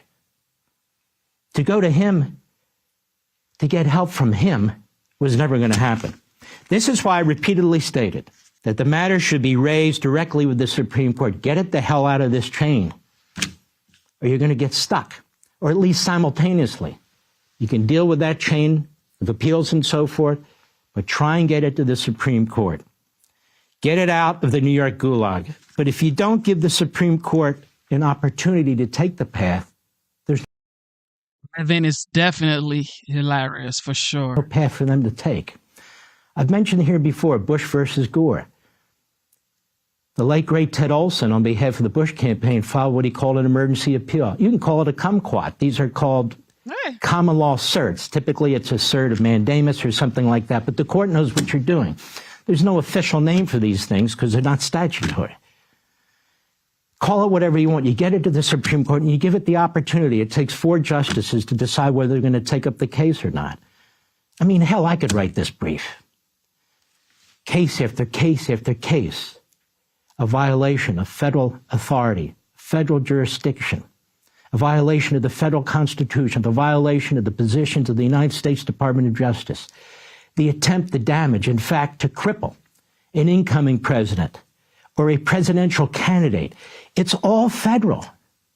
The violations of the Due Process Clause, Equal Protection Clause, the Fifth Amendment, the Sixth Amendment, the Eighth, the 14th, the violation of the federal Constitution. It's splattered all over the place. This wasn't a local case. This wasn't a state case. These are 2 left-wing thugs, one a prosecutor elected, one a state judge, doing what they do to appeal to the Manhattan population, screwing the country, 49 other states, the electorate, and here we have a landslide victory for President Trump, and he's still involved. But don't worry, he's not going to send him to prison. Try it, pal. Just try it and see what the federal courts do to you.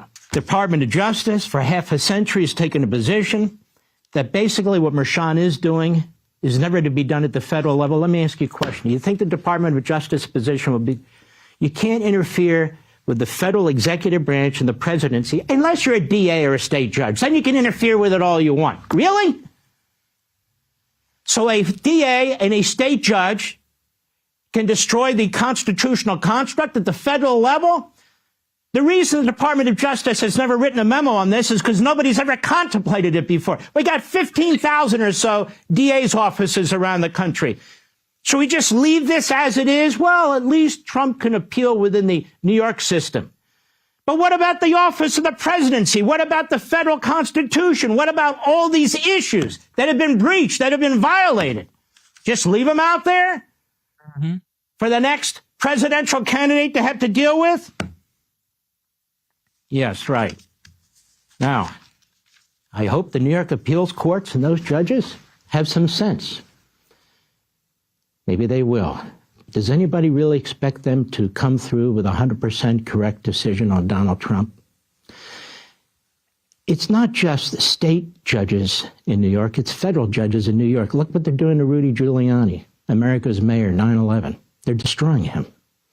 Exactly. Look what they did in this libel case with Donald Trump, another federal judge. And now look at this state judge in New York. This is a federal constitutional matter that involves our electoral system, that involves our constitutional system, that involves the federal rule of law. And I'm sorry, I admit I've never been a defense lawyer, I've never been a prosecutor, but I've spent 45 years fighting these guys, litigating against the IRS and the EPA, litigating against every federal department, litigating against radical left-wing groups and so forth and so on. It takes a different kind of mindset to fight these people. Not litigation, paint by the numbers. School choice, we won that. Landmark Legal Foundation. Bill Clinton being held in contempt, we filed that complaint in Arkansas years ago. The EPA held in contempt for destroying records. We did that. And I can go on and on and on. You know, sometimes when you're representing somebody or when you're coming in a case, don't be so defensive. Don't worry about a loss. You don't do that in football. You don't do that in any sport. You don't do it in the military. Go on the offensive. The worst thing the Supreme Court could have said is, we're not interested in this case, and you'd be right back where you are. But let me tell you something. If the Supreme Court said it wasn't interested in this case, it would bear the brunt of what it decides in that respect, because this is not going away. This is not going away. The floodgates have been opened. So this isn't a great day for Donald Trump. Donald Trump is an innocent man. And what Mershon is doing here is trying to brand him with convicted felon for the rest of his presidency. Hey. Exactly. That's what they're trying to do. They're trying to brand him as the first convicted felon into the White House. I mean, a lot of people already call him convicted felon anyway, especially the Democrat. However, it's like 76 million plus Americans do not care. Okay. They just want their borders secured. They want lower gas prices, lower grocery bills. Okay. They want all of those incentives. So they don't care about the tag, you know, he's a convicted felon. A lot of Americans are convicted felons. So it's like, who cares, yo? Who cares? All right. So, but I mean, being the president of the United States and having that title, a convicted felon, I mean, that would even help his story when he grows old and his legacy at the end of the day. But he doesn't want that. Trump doesn't want that. So the judge in New York just doing too much. I mean, you want to sentence this man to no penalties. You're not asking him to pay any fine. You're not letting him do any jail time, obviously, because he's the president of the United States. There's no way he could do a jail time. But what about a fine? You're not letting him pay a fine. So it's like, what are you then sentencing him for? For nothing, just to brand him convicted felon. All right, New Orleans, as we all know, this man had the ISIS flag in his truck, and also had IEDs in his truck, and he was an American military veteran. I guess ISIS joining us now live in studios, former head of counterterrorism operations for the NYPD and Fox News contributor Paul Morrow. Paul, thanks for joining us. Thank you for having me. Listen, the FBI says today, hey, we've done a good job. We've thwarted 2 of these attacks, but the enemy, they only have to be right once. We have to be right every time. Do you think D.C. is prepared with everything coming up for if someone does get through with bad intent and the means to do bad things? Here's how I would make this very pointed. This is going to come down to leadership. Think about the disparate agencies that are almost certainly going to be involved here, right? You have DHS, you have FBI, you're going to have Metro DCPD, you're going to have the Capitol Police, you're going to have Federal Parks Police. You have all these different agencies coming together. You got to make sure everybody's in sync. And here's a subtlety. Are the civilians in? Okay, a big part of this kind of operation is the civilian analysts. And one of the great force multipliers. You hear about it all the time in the intelligence community. Our civilians keep us synchronized. They take all this disparate information. They're the ones who produce those threat products that we hear about, those bulletins that come out. Those come from civilians almost 95% of the time. Are they in?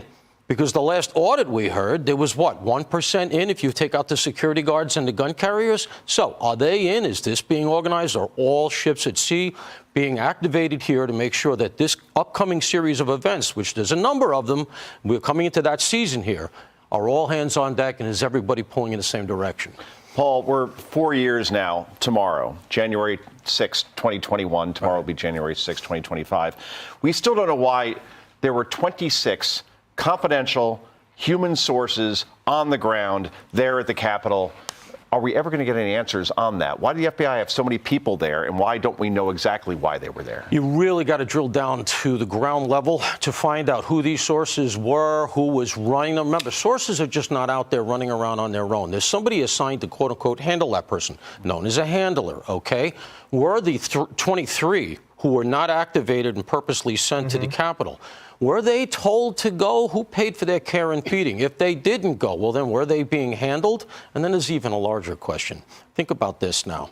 You had over 24 sources, right? That argues that at least 26 different FBI agents were handling these sources for God knows for how long, at how much expense. How did they not pick up that this was going to happen? If that's how I ran my unit and I had that level of penetration in place and I got no indicia of the fact that something like what occurred was coming, I'd have been walking a foot post. I think that's a really salient question we have to ask ourselves. I don't like treating counterterrorism and this kind of prophylactic work as zero sum. Yeah. You can always miss something. Yeah. But that said, with this level of penetration, you got to say to yourself, guys, how'd you miss it? But Paul, speaking of counterterrorism, we're learning more about the suspect in the New Orleans terror attack. The FBI is now releasing new video of Shamsud-Din Jabbar hours before he allegedly killed 14 people on New Year's Day. Authorities also revealing that the suspect made 2 recent visits to New Orleans to scope out the eventual crime scene.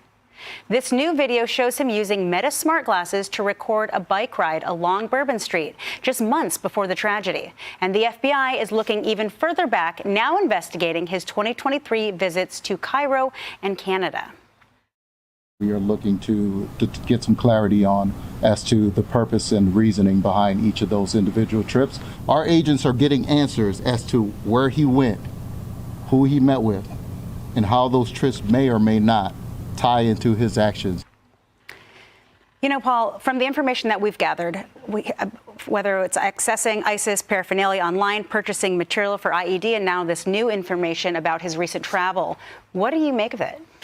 So the travel is concerning, obviously. The first thought I had when I saw Egypt was that it's very close to Gaza, all right? And so, you know, is there any indication that he was in Gaza at any point or anything like that? There's no such indication. I'm just speculating. What concerns me more, actually, is Canada. And that's just because of proximity, right? What was he doing in Canada and why was he there? Now, according to the brother's timeline, this would precede his quote-unquote joining ISIS, right? The brother said it was before last summer. So maybe at this point he wasn't fully radicalized. Maybe the trips were benign, okay? We really don't know. This is where I come down to the idea that I was saying earlier about it's tough to hold the counterterrorism operators to a zero-sum standard because, you know, if he took 2 trips that were relatively benign, if he was very cautious about how he bought what he bought, and if he used some encrypted apps, et cetera, because of our First Amendment system, it's very, very tough to pick these kinds of things up. You're not going to get them all. In this case, where you really have to look is at the ground level security of the instance itself, of the event of New Year's Day. Yeah. That's not the Bureau, that's the local PD. But it seems like the intelligence gaps, if he was accessing any of this online, which it seems like that's how a lot of people get radicalized. No question. How did they miss that? So the best way to get that kind of stuff is on the other end, because you can't look at everybody in America's social media all the time. We don't have the resources. And again, there's a continuum in a First Amendment society, which is our strength, right? It's what really makes our system unique. It's also our greatest vulnerability. There's a continuum where you're allowed to do it, you're allowed to do it. Now you're into something else and we need to look at you. That gray spot right there, that sweet spot, for investigators is very tough to hit. It's very lawyered, and that really is the difficulty. Yeah, and we're also following the explosion outside the Trump Hotel in Las Vegas. An ex-girlfriend of the Green Beret who allegedly blew up the Cybertruck says he struggled with injuries and was depressed. And according to a U.S. Army spokesperson, the suspect frequently used the Army's mental health resources, adding, quote, he did not display any concerning behaviors at the time and was granted personal leave. All relevant records were provided to the FBI as the lead investigative agency. You know, this is so different, Paul, than the only thing that was coincidental was the day that these two events occurred. This is a personal tragedy, isn't it? Yeah, it does look that way. Those of us who were commenting on the two events subsequent to them were saying that, you know, they feel different. They don't feel linked. The motive doesn't seem to be a commonality between the two of them. This looked to me right off the bat as a message suicide, right? And one of the facts, and we have to deal with facts now, there's been a lot of supposition. One of the facts that's undeniable here is that there does seem to have been a triggering event. Thank you for tuning in to the live show. You know what time it is. It is your boy Genesis. Welcome, welcome. Double tap your screen. Also, we now have memberships. Okay, memberships on this channel is $4.99. Also, we have Super Chat. And then we have gifts. Okay, these are new ways to support the streamer, in this case, Genesis. So if you guys want to support the show, God bless you. And YouTube just sort of gave the notification that people can now gift on the live stream. So shout out to YouTube. Thank you. Somebody just said Genesis should join. Local says Genesis also when are you running for Congress? Maybe in my 40s, mid 40s. I got to get some money first because politics is very expensive. I like the fact that I'm learning, I'm getting to understand how politics works in the United States. I've always wanted to be involved in politics. So I like the fact that I'm learning. I'm 29 years old right now. I'm going to be 30 this year. So I got a 5-year-old daughter. I got to make sure she's like old enough. Because if you're into politics, you would not be home. And I want to spend time with my child because, nobody's going to take my time away from my daughter. I have to be responsible for my responsibility.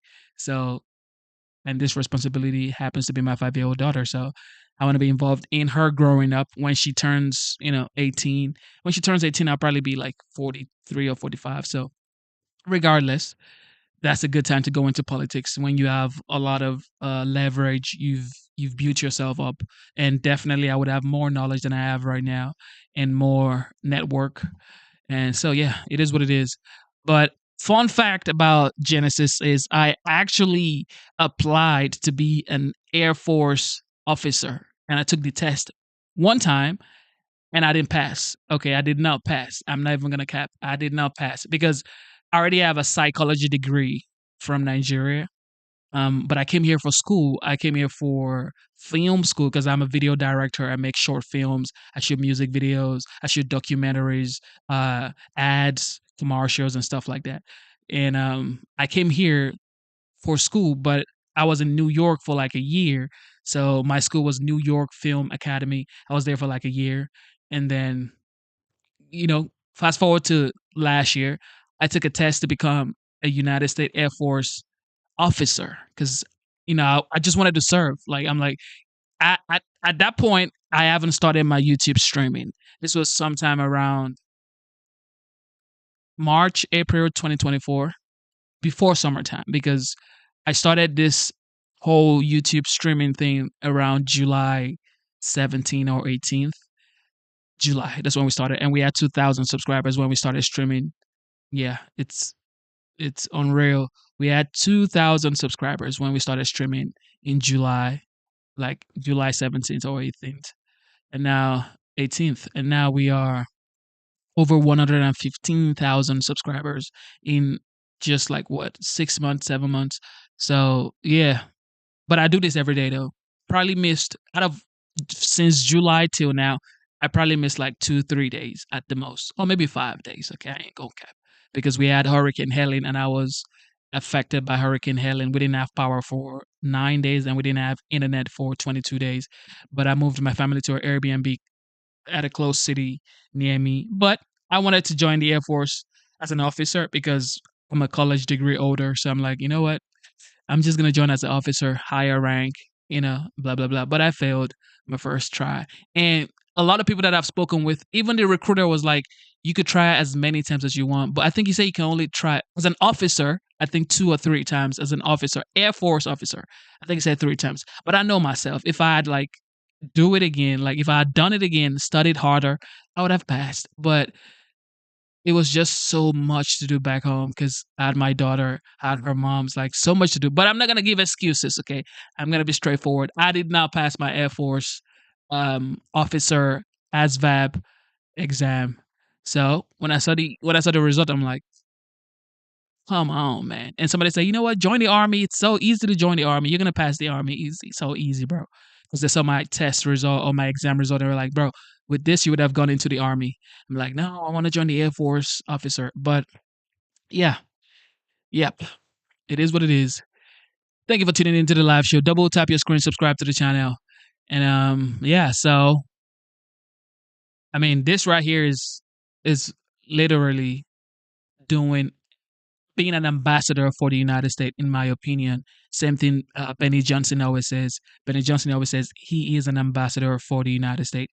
I mean, you're talking about the United States, educating people about the United States, what's going on daily about the United States. That's you being an ambassador. It is what it is.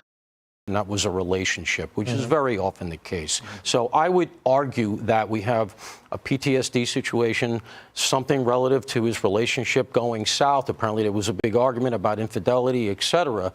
And apparently he didn't really seem to want to hurt anybody or that many people. It wasn't like a terrorist event where he was trying to get a body count, because for a guy who has sophisticated training, it was a very unsophisticated device.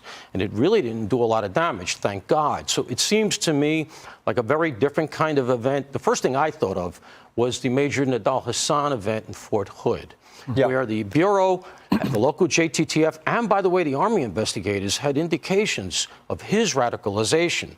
This was during the Obama years, and they stepped back from it for PC reasons. Can't afford that kind of thing anymore. So I don't know that that's what went on here, but I just hope going forward the Army is sensitized to the idea of people who are maybe struggling, and they leave where they are, they go home because he was on leave, right? Maybe you got to make sure somebody knows, somebody locally, make sure you stay in touch with them. I don't know if the Bureau, if the Army has a program like that, but it looks like he was suffering and then he was on his own. We also have to improve the culture they come home to, improve the VA system, and stop allowing people to kneel when you have the national anthem, and stop having defund the police movements and everything else that comes along with it. They do this personal sacrifice, and then this is what they come home to. And we will continue to think of his family. Paul Mauro, thank you. Exactly. The United States needs to do more for the veterans. They serve and, they deserve the best. 100%. And even people serving currently in the military, they need to be treated better. Big day today as Congress will certify President-elect Donald Trump's election victory, and House Republicans can't wait to get started pushing through his agenda. We want to make sure that we're jump-starting the agenda now over the next 2 weeks so that he's prepared and ready on day one. The idea would be get something done on the border and maybe defense spending right out of the blocks very quickly in what we would call a skinny reconciliation bill, and then do the rest of it in a larger chunk later. But I think at the end of the day, President Trump is going to prefer, as he likes to say, one big, beautiful bill. Certainly by May, yes. In fact, we're targeting a vote in the House maybe in the first week of April. New York Congresswoman Nicole Malliotakis joins me now. Congresswoman, good morning to you. So it sounds like we're going to have to get used to hearing the phrase big, beautiful bill, because that's how Donald Trump wants his legislative agenda to pass, not split up into 2 or 3, but 1. So how do you feel about that strategy, and what can we expect to be included in it?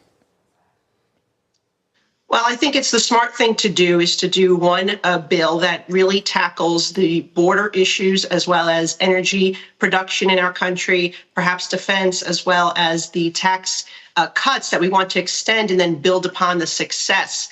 I will say that right out of the gate, today we'll be certifying the president's election. In 2 weeks, he will be sworn in, and House Republicans are united. We met over the weekend, and we talked a little bit about the strategy and the process moving forward.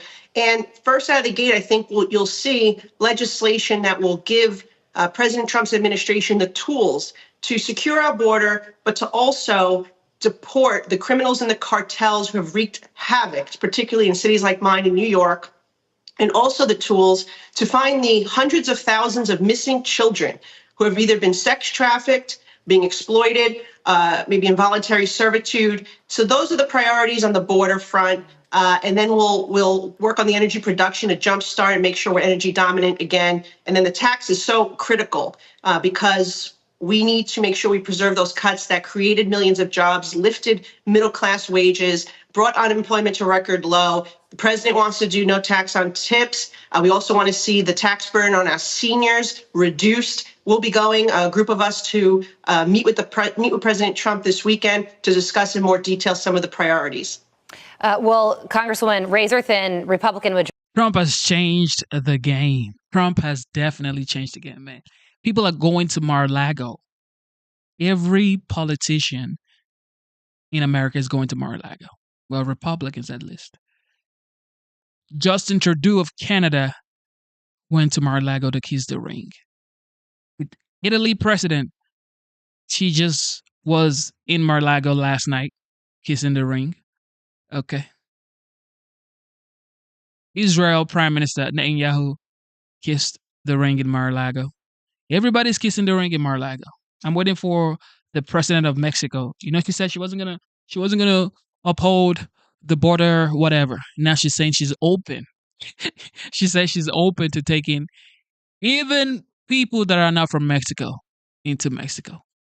You're not gonna kiss the ring, man. You better know you kissing the goddamn ring.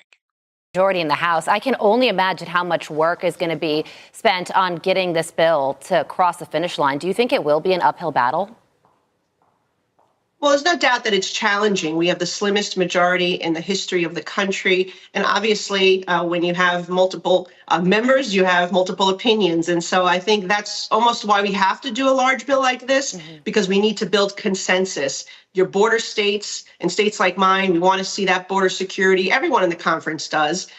Energy producing states wants to make sure that we're using domestic American energy for our national security and to create good American jobs. And then you have the SALT states, state and local tax relief is a big issue. So if we can build consensus by putting our constituents first and making sure we all deliver. Is that Wonder Woman picture behind her? Okay, Wonder Woman, Congresswoman. Legislative wins for our constituents back home. Right. I think that's how we build consensus to get this done. And remember, the last time there were two reconciliations was 1997 when Newt Gingrich was there, which a much larger majority. And that's why we have to do one. Okay, so Congresswoman, you mentioned it. Congress is going to certify Donald Trump's election victory today. It will no doubt be less eventful than January 6th 4 years ago. But notably, Kamala Harris is going to be presiding over the certification of her own election loss. So what can the American people expect to experience as this is going down today? Well, hopefully she'll get the pledge right today, because that was a disgrace what happened last week. But what I'll say is, look, we have a job to do. We're going to get it done. I think that it's a massive snowstorm here in Washington, D.C. Yeah. Hopefully everyone will show up and get the job done, because we have a lot of work to do. The people have spoken, and we've already laid out the framework. We just need to execute at this point. Okay, so Congresswoman, let's talk about something that is impacting your constituents directly, and that is crime in New York City. And the latest example of that is a man was just arrested after stabbing two people in the subway. Thankfully, those two people survived the attack, but he had 87 prior arrests. And his rap sheet includes attempted murder, weapons possession, assault, criminal trespassing, turnstile jumping, petty larceny. 87 arrests and still out on the street to harm more people. I am sure you have some thoughts on this. Absolutely. Well, as we've said, the radical bail law that the Democrats in New York put in place continues to release people who should not be on the street. Andrew Cuomo closed about 1,000 mental health beds. So where do those people go? They're on the subway system. They're in the streets. What I'll say is, if you look at the stats before the bail law took effect, felony assault has increased 55% since 2019. We've saw murders more than triple. And I'm talking about the subway system alone, okay, since 2019. And you have real serious situations where you have about every 2 weeks somebody being pushed on the subway tracks in 2024. Governor Hochul needs to get this city and our state under control. Mayor Adams, by the way, was a transit cop, so he knows exactly what needs to be done to make our transit system secure. We are down about 8,000 cops than we were on September 11th, 2001. That is so scary considering the terror threats that we face each and every day. The last time we had so few cops, it was in the year 1990. So they need to hire more cops to keep our subways and our city safe. And they just need to do their job. Instead, what she's trying to do is hit us with a congestion tax, which just went into effect yesterday. $9 toll to drive into Manhattan to try to push people on the subway system. Right. But people don't want to ride the subway because it's not safe. Great You want point. people to ride the subway, make it safe. Good point don't all around, tax yeah. them. And the MTA says felony assaults on the rails are up 65% from 2019 to 2024. Congresswoman, we have to leave it there, but thank you so much for joining us this morning. We very much appreciate it. Have a great day. It is what it is, y'all. The fact that Joe Biden right now just said no more drilling. That's just wild. This man is doing more than he has ever done in 4 years in his last days. In his last days, he's doing more. This is unbelievable. Acting ICE Director Tom Homan. That was a long time ago. Now we ain't gonna do that. We ain't gonna do that. Why is it doing all of this right now? Why? You're leaving in days to come and you're making all of these decisions. What is this? What are you trying to do, Joe? Because I'd like to know. What are you, God, what are you trying to do? Anyway, ladies and gentlemen, thank you for the likes and subscription. Okay, thank you so much. What do we have here?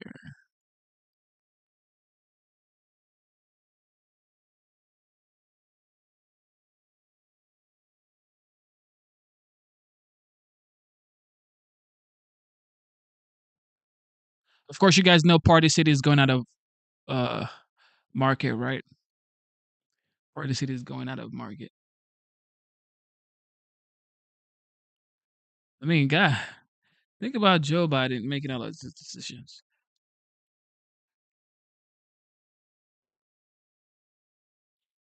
Mitch Modell, the former CEO of the famed New York sporting goods chain, wants to buy Party City and Big Lots out of bankruptcy. Now, he joins me now. You must have faith the consumer will be strong in 2025 then. Well, it's not only about the consumer being strong, it's about coming up with a concept that we feel that we have that is going to be a game changer, and that, it all comes down to the value you give to a customer. I'm blessed to have a great partner and strategic partner with Stephen Asher III from Source One Global, who has the ability to source product beyond anything I've ever seen. Had I known Stephen back in 2020, Modell's would still be alive. He sources goods that we're going to be making 70 to 80% margins and be less than what Big Lots and Party City sell today, probably by less than half or more. That's how strong his capability is. Yeah, Mitch, where did you get the idea to buy these two companies? Well, it's interesting. So on December 19th, I'm at Mar-a-Lago, and I see about 10 of my friends there. And they ask me, Mitchell, do you miss retail? I said, miss retail? If you gave me $100 million and my life depended on it, I would go back into retail. And then Friday night, I go out to dinner. I come back. I watch the news. 1,600 stores closing. 750, 850 Big Lots. 750 Party Cities. Yeah. I couldn't sleep. 10 in the morning, the next day, I call my boys. Guys, we're going back into the retail business. We're taking a run at Big Lots and Party City. And they go to me, all right, what drugs are you on? Or did you lose your mind? I said, I'm dead serious. We're going to put together a management team. We're going to put together a business plan. I know we're really late in the game. And that was 10 days ago. That was December 21st, 10 days ago. So it won't be cheap. I saw you're trying to raise $1 billion. First of all, how's your goal? And then secondly, so this is about jobs for you, right? To save those jobs? It's 33,000 in Big Lots. I'm not even sure what Party City is. We're digging into Party City's data bank starting tomorrow. Our focus has been Big Lots because the company's been bankrupt since September. Gordon Brothers, who put in a bid December 24th at 508, brilliant move. I commend them. They outsmarted me, they outmaneuvered me, and they outgunned me. And when they went to court yesterday, the judge thought, this is too late of an offer. There's not enough time. Some of the landlords, some of the people, the debtors, got a little crazy. So they delayed the hearing till today. Right. This morning at 11 o'clock, I've been working with my CFO, Larry Meyer, the former CEO of Uniqlo, and the former CEO of Forever 21, along with Todd Shapiro, the greatest PR guy in the country. I hate to do and we this. sent the letter off to the attorney for the U.S. trustees of the bankruptcy court. This is so wild. The fact that companies like Party City, Big Lots, were gonna shut down if this guy didn't buy them. So, and this is the Biden economy. But we also have to say Party City needs to update the way to do business. So I guess that's why. Yeah, somebody said he's causing as much chaos as possible. Yeah, trying to do too much before he leaves. You had 4 years, now you want to be Let's working bring like in Hoover Institution senior fellow Victor Davis Hanson. Victor, let's start with this. If people listen to Joe Biden the last 4 years, this is the greatest threat to the American people. Wait, listen to this. White supremacy was. Wait, listen to this real quick. Just listen. According to the intelligence community, terrorism from white supremacy is the most lethal threat to the homeland today. Not ISIS, not Al-Qaeda, white supremacists. According to the United States intelligence community, domestic terrorism from white supremacists is the most lethal terrorist threat in the homeland. The most dangerous terrorist threat to our homeland is white supremacy. Adding to that, the speech he gave in 2023 after the Hamas terror attack, murdering women, children, and families, he mentioned Islamophobia more times than anti-Semitism. That's Joe Biden. Well, there's never any data to back any of that up. We know from federal crime statistics that the greatest targets of hate crimes are Jewish Americans. They only comprise 2% of the population, and they're 50% of the victims. And the perpetrators are not what he says, whites. They're underrepresented in hate crimes, to take that example. But blacks, people of color, for whatever reasons, are overrepresented demographically. So there's no empirical data to back that up, other than he's pandering to his base. And the same thing about, if you look at the data of crimes in the context of terrorism, who perpetrates terrorism, it's not white supremacists. They don't rank anywhere near Islamic radicals. I mean, after all, this started with 3,000 people killed by Islamic radicals on 9/11. Where's he been? Victor, I want to bring the FBI into this as well. What do you make of the fact that the assistant special agent down in Louisiana was unwilling to call this right away without any data to suggest otherwise, unwilling to call it terrorism? That didn't seem like an accident to me.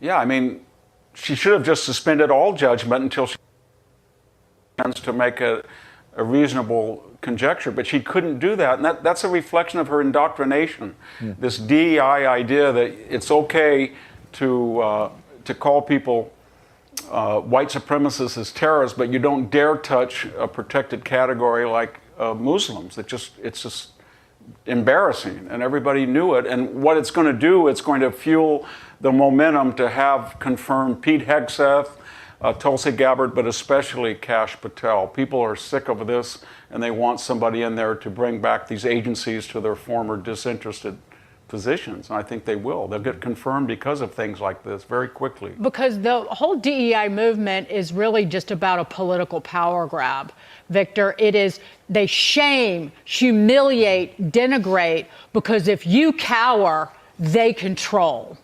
That is the entire equation. Yeah. It is, and that's why they have all of these new techniques, swatting, deplatforming, shadow banning, cancel culture, that they use to intimidate people and deter them. And unfortunately for them, in 2024, that was rejected, and now they're in a panic. It's a pre-civilizational mindset that we judge people by their superficial appearance. The march of civilization was supposedly content of your character, not the color of your skin. That's so well put. I want to ask you about this. The Judge Merchan ordering Trump sentenced to be sentenced on January 10th. It's a unconditional discharge is what we're hearing is going to happen, which wouldn't carry any sort of penalties in terms of restriction of movement or anything like this, but it leaves the felony on his record. That seems like a lot of spite to me. What do you make of it? Well, it's designed to do what the Democrats tried to do in the campaign, say that Donald Trump is a convicted felon, and then they were called on it because that's not actualized until the sentencing takes place. Now it will take place in violation, by the way, of the Supreme Court's ruling on presidential immunity. And this is nobody else would have ever been tried if he was not named Donald Trump, or if Donald Trump had just said, I'm not going to run again for a third time. Right. Alvin Bragg would have never brought those indictments, and everybody knows it. So the sentencing, Victor, is next Friday. It's January the 10th. And President Trump did speak. He reacted to this sentencing, spoke to Fox News Digital. And what jumped out at me from what he said was, he said, I'm not allowed to speak about the thing because I'm still under a gag order. It's just disgraceful. Legend. Look at him. It is. And they've done every single thing to this guy, and he keeps walking. He keeps going. He keeps staying in the game. Never quits. Now he's won the 47th presidency. God, man, look at this man. Right? You just have to admire him. When I think about quitting, I think about my daughter first. I think about the grace of God on my life, and I think about Trump.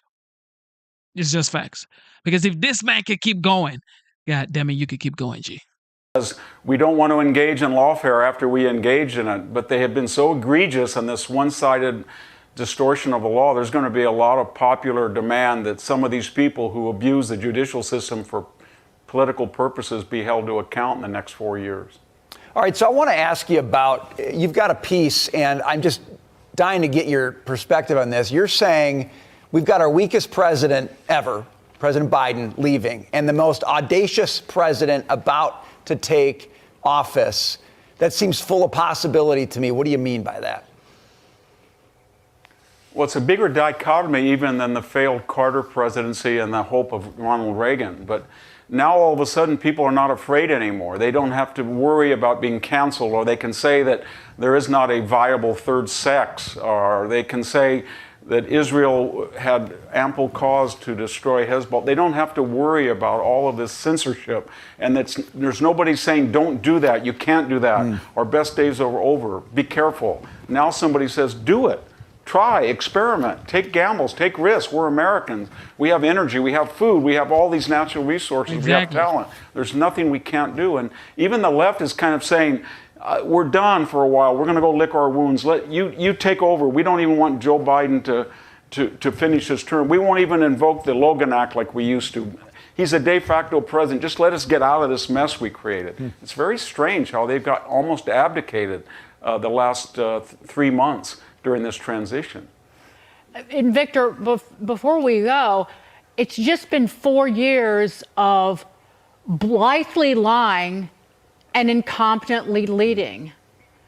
And at every turn, they could never, and Joe Biden and Kamala Harris, and the fact that Alejandro Mayorkas is still in that job after the death and destruction at his feet, and the hardship created intentionally with an open border, just the open border, and the terror attack in New Orleans. Again, enough. And that's exactly what the American people said. I know. It was awful gaslighting. We saw that he was mentally challenged, and yet we were said that we were cheap faking to do that. Right. We saw the border was open with our own eyes every night, and they said, it's secure. The only role that Mayorkas played was anybody who voted for him on the Republican side for confirmation 4 years ago will be disgraced if he votes against any of the Trump nominees. That's the only value I see that he has. Well, I like the way that guy talks.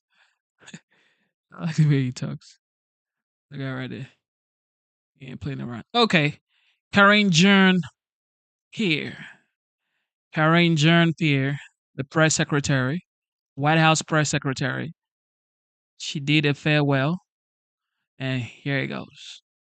Here it goes, ladies and gentlemen. Here it goes. KJP, her farewell. Impacted by the tragic attack on January 1st. And meet with local and state officials on the ground. The president has been extremely focused on ensuring that everything possible be done to complete this investigation, ensure the safety of the community, and provide any and all federal assistance to support state and local officials. Since Wednesday, the president has held regular meetings with his Homeland Security team to receive the latest information on the investigation and convey the need to do everything possible to complete this investigation and keep the American people safe. The president has also spoken to the mayor of New Orleans and the governor of Louisiana to offer support to both state and local officials. His team remains in close touch with their teams. And as the president said earlier today, you heard him moments ago, he has spoken with the families of the victims. As he made clear, there is no justification for violence of any kind, and we will not tolerate any attack on any of our nation's communities. The president continues to receive regular updates on both the investigation into the terrorist attack in New Orleans and the truck explosion in Las Vegas. Both cases remain active investigations, and I will refer you to the law enforcement to speak further about them. Next, as you all know, steel and steel workers who produce it are the backbone of our economy and national security, powering our autos, our infrastructure, our defense. Without domestic steel production and domestic steel workers, our nation is less strong and less secure. CFIUS evaluation determined this acquisition would place one of America's largest steel producers under foreign control and create a risk for our national security and our critical supply chains. And CFIUS referred the matter to the president for his decision. So the president took action to block the deal to U.S. Steel U.S. Steel remains a proud American company, American-owned, American-operated, by American union steelworkers and the best in the world. The domestic steel industry is the strongest it has been in years because of the president's actions to level the playing field for American steel and American steel workers. And the United States remains an open economy with record foreign direct investments under President Biden's leadership. As foreign competitors like China distort global steel markets through unfair trade practices, such as dumping and overproduction, it is critical that we have a strong domestic steel industry that protects our national security and our supply chains. Today, the president demonstrated once again that he will always act to protect the security of this nation, as well as the resilience of our supply. And then, so with that, I'm going to, before I take questions, I wanted to add one more thing, which we haven't done in a while, which is talk about the week ahead, next week, and then we'll go into questions. In addition to his trip to New Orleans, the president and the First Lady will travel to Los Angeles, California on Monday. The president will then travel to Eastern Coachella Valley, California on Tuesday. On Thursday, the president and the First Lady will attend the state funeral for former President Jimmy Carter. As President Biden said, the world lost an extraordinary leader, statesman, and humanitarian. The president and the First Lady look forward to honoring a great American who gave his life to service. And finally, on Thursday afternoon, the President and the First Lady will travel to Rome, Italy from January 9th to the 12th. During the visit, the President will meet separately with His Holiness Pope Francis, President of Italy, and the Prime Minister of Italy as well. And as always, we'll have more to share as we get closer to the trips and events to come. But before I even go to your questions, I have one more thing that I wanted to add, a personal note. Jeremy and Jacob, thank you so much for your service. They will be leaving our team. This is going to be next week is going to be really your last week, but we didn't have another opportunity to do this in the briefing room. So I just wanted to say thank you to both. You have been phenomenal to work with. I'm going to miss you both and wish you the best in your upcoming endeavors in your career. But just wanted to thank them here at the podium. And if you guys have a chance, make sure to offer up your well wishes to Jeremy and Jacob next week. And with that, you have the first question. Fatima. Thank you, Karine. I have three questions. Sure. Firstly, Treasury Secretary Janet Yellen has for years talked about friendshoring and countering the ambitions of China with allies.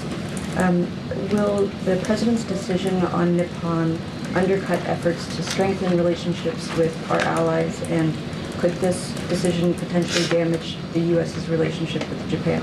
This is not about Japan. It's not. And you have watched this president really, in the last 4 years, strengthen his relationship with our allies, obviously abroad. And, we have worked certainly together to strengthen our economic partnership with Japan. We have been in touch with Japan and conveyed our thoughts directly to them. This is about the need. You heard me talk about how now U.S. Steel is going to stay American-owned and American-operated. And this is what's important to this president, and that he's been very clear about that. So this is about continuing that, making sure that we are strong domestically, towned, operated steel industry for our national security and for a resilient supply chain, and how important that would be. So. And I also stated at the top how, if you look at the work that this president has done over the last 4 years, the steel industry is the strongest. It's the strongest that it's been in years because of the actions that this president has done every day since day one to make sure that we protect that. And so the president believes that we need major U.S. companies representing major share of U.S. steelmaking capacity, and to keep leading that fight on behalf of America's national interest. And so that's why the president made this decision. He's always been very clear about that. We've always been very consistent about that. And so that's going to be our focus, continuing to be our focus, obviously. Earlier today, the president said he spoke with the families of the victims of the New Orleans attack. What did he tell them? Look, I'm not going to get into private conversation that the president has had with families. We don't do that. We'll certainly, if the families chooses to speak about their conversation with the president, obviously they have the right to do that. Our hearts certainly go out to the families who lost their loved ones on a day that should have been a celebrated day to such an act of violence. Obviously, this is something that we will continue to condone, but as I stated at the top, the President and the First Lady are going to New Orleans in the upcoming days, and they're going to grieve with the family. And sadly, that is something that you have seen them do many times over the last 4 years. When an awful event happens, they are there. They want to be there, especially at this magnitude. They want to be there and be with the family and mourn with the family. And so, again, this was certainly an awful event that happened on the day that we should have all been celebrating an incoming new year. And so our hearts go out to the families and also to the communities who are dealing with the aftermath of this tragedy. And does the Vice President plan to oversee the certification of the Vice President isn't doing anything. I believe that is her plans. I would have to refer you to the Vice President's office on her schedule, but I believe so, yes. Thanks, Karine. How does the attack in New Orleans and the explosion in Las Vegas increase concerns in the administration about security surrounding certification of the vote, the Carter funeral next week here in Washington, the inauguration, and then even looking ahead to the Super Bowl next month in New Orleans? So, look, all of the events that you just laid out is certainly a high priority for this administration. The Department of Homeland Security and federal law enforcement have well-established safety and security protocols in place, especially as we speak to the inauguration, obviously. And so they have been preparing for months to ensure that the security of these events and the safety of those attending them. So again, this is something that we've worked through for months now. And so we are working tirelessly every single day to ensure the safety and security of the inauguration, the safety and security of major events that you just laid out.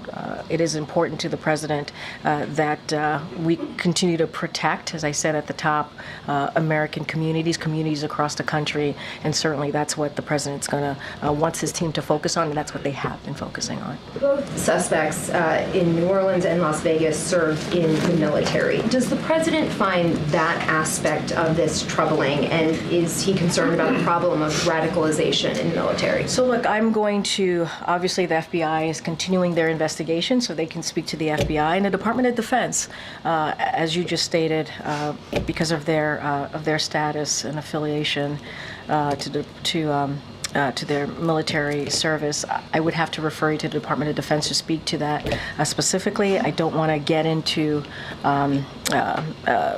a back and forth on this. What we can say is continue to condemn any form of violence and do whatever we can and continue to do the work, obviously, to make sure that there is a security protocol continues and we protect Americans and certainly communities across the country. I'm not going to dive into the two subjects. Can you say the president had any reaction when he heard that detail about both of these suspects? What I can say is the president his heart is going out to the family who were certainly affected and lost a loved one that day, and what he wants to do is to make sure that his team is continuing to do the work to make sure that Americans are protected, communities are protected, and that's what I can speak to. You heard that from the president multiple times this week already, and that's going to be the president's focus. Thanks, Karine. President-elect Trump, a little while ago today, seemed to take issue with the fact that American flags will be flown at half-mast at the time of his inauguration, considering the passing of former President Jimmy Carter. Is there any potential for that to not be the case? Is that a decision say that one more that time? the White House was... Say that one more time. The flags are due to be flown at half-mast at the time of the inauguration, and President Trump seems to be taking issue with that. Is that a decision that the White House would consider reversing or reevaluating? No. On U.S. deal, the U.S. relationship.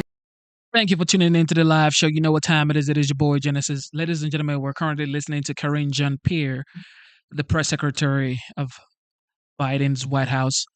In case you don't know, she is actually 50 years old. She doesn't look 50 at all. Well, you know what they say? Black don't crack. She doesn't look 50 at all. I mean, a lot of people have their reservation about her, but is she the best White House press secretary? I don't know about that. Okay, I ain't gonna cap. Kayleigh was the best for me. All right. Kayleigh was the best for me. But she does her best. She's just not cut out for this. And yeah, she's 50 years old. She doesn't look 50 though. She looks like late 30s. Maybe late 30s or early 40s, but she's definitely doesn't look 50. With Japan is strong.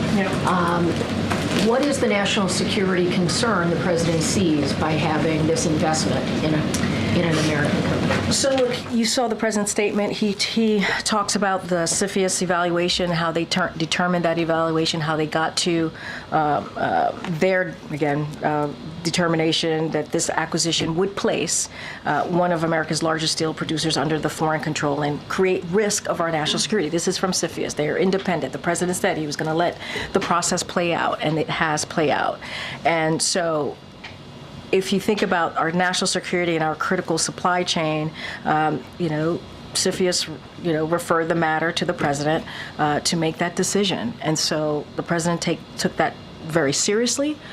He's always going to make sure that we put Americans first, and that is how you saw this decision play out from this president. And I talked about China and how they tend to distort the global markets deal through unfair trade practices.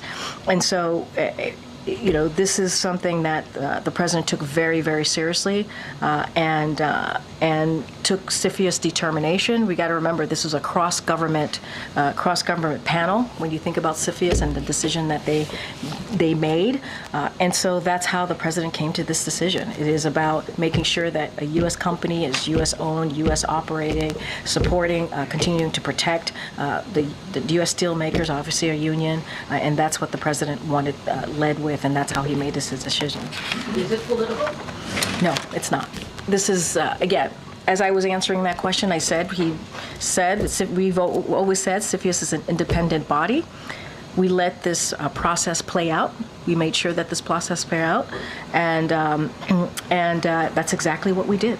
And CFIUS made a determination, and they said this acquisition would create risk for our national security and our critical supply chain.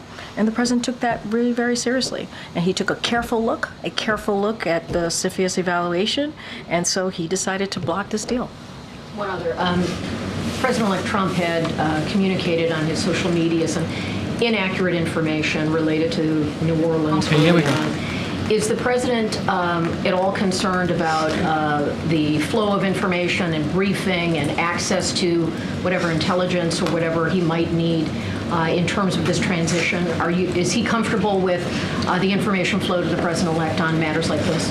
I mean, look, and I'm actually glad you asked this question, because one of the things that you all do as a journalist body is that you were able to fact check and say that what was stated by the president-elect was simply false. And I think that is important, right? Which is why we respect the hard work that all of you do. As it relates to the president and the information that he gets, obviously that's something for ODNI if it's related to intelligence and specific information in that nature. I'm not going to speculate beyond that, and I'm just going to leave it there. Just three things. The FBI, NCTC, DHS put out a law enforcement bulletin earlier today warning of copycat attacks in the wake of New Orleans. What assurances can the White House offer to the public, many of whom might be scared of this kind of vehicle ramming attack? And to build on the earlier question, beyond just radicalization, is there a wider concern about the mental health implications connected to service members, given the similarities? Yeah, so as it relates to the second part of your question, I'm going to have to refer you to the Department of Defense. They can speak to that. I'm not going to litigate that from here. Of course. Look, when it comes to, and you're right, the bulletin was put out, and what I can say is DHS and law enforcement remain vigilant to any potential copycat, and so they're going to consistently, DHS and law enforcement are going to consistently evaluate threats and going to share the latest information to disrupt any potential copycats, potential threats. And so that is their commitment. That's what they're working hard to do. And so they're going to be vigilant, continue to be vigilant on that aspect. On bird flu, the bird flu outbreaks escalating, at least 66 human infections across 10 states now. The federal government has 2 bird flu vaccine candidates available. Why not ask the FDA to authorize them, even for particularly vulnerable farm workers? Why defer a decision on a vaccine to the next administration? And so, look, that is something, as you know, the FDA, that is something that they decide on. They have a committee that when they have to make decisions like this, so I would have to leave it to them on how they move forward with that. Look, we take this very seriously. And USDA, HHS are on top of this. We are in touch with them. They're certainly in touch with local authorities on this. And so I do want to be very clear that CDC has been have said themselves that the risk to the general public is still low, And so we want to make sure that the American people are listening to CDC, and they certainly need to continue to do so. And we want to make sure, obviously, the nation's food supply remains safe.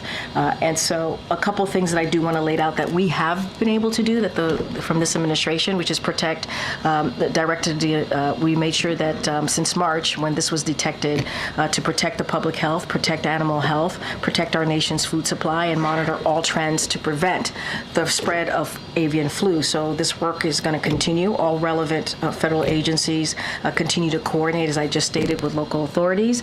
And so we're going to do that, be consistent with that, as we've done since March. And so that's what the administration is going to focus on. But is the president concerned about deferring a decision about a vaccine to the next administration? I'm not going to get into hypotheticals about what the next administration is going to do or not do. This is something that rests in the world of FDA, and so we want to let them lead by science and the facts. We've been pretty consistent on that over the last 4 years, and so we're going to leave it to FDA.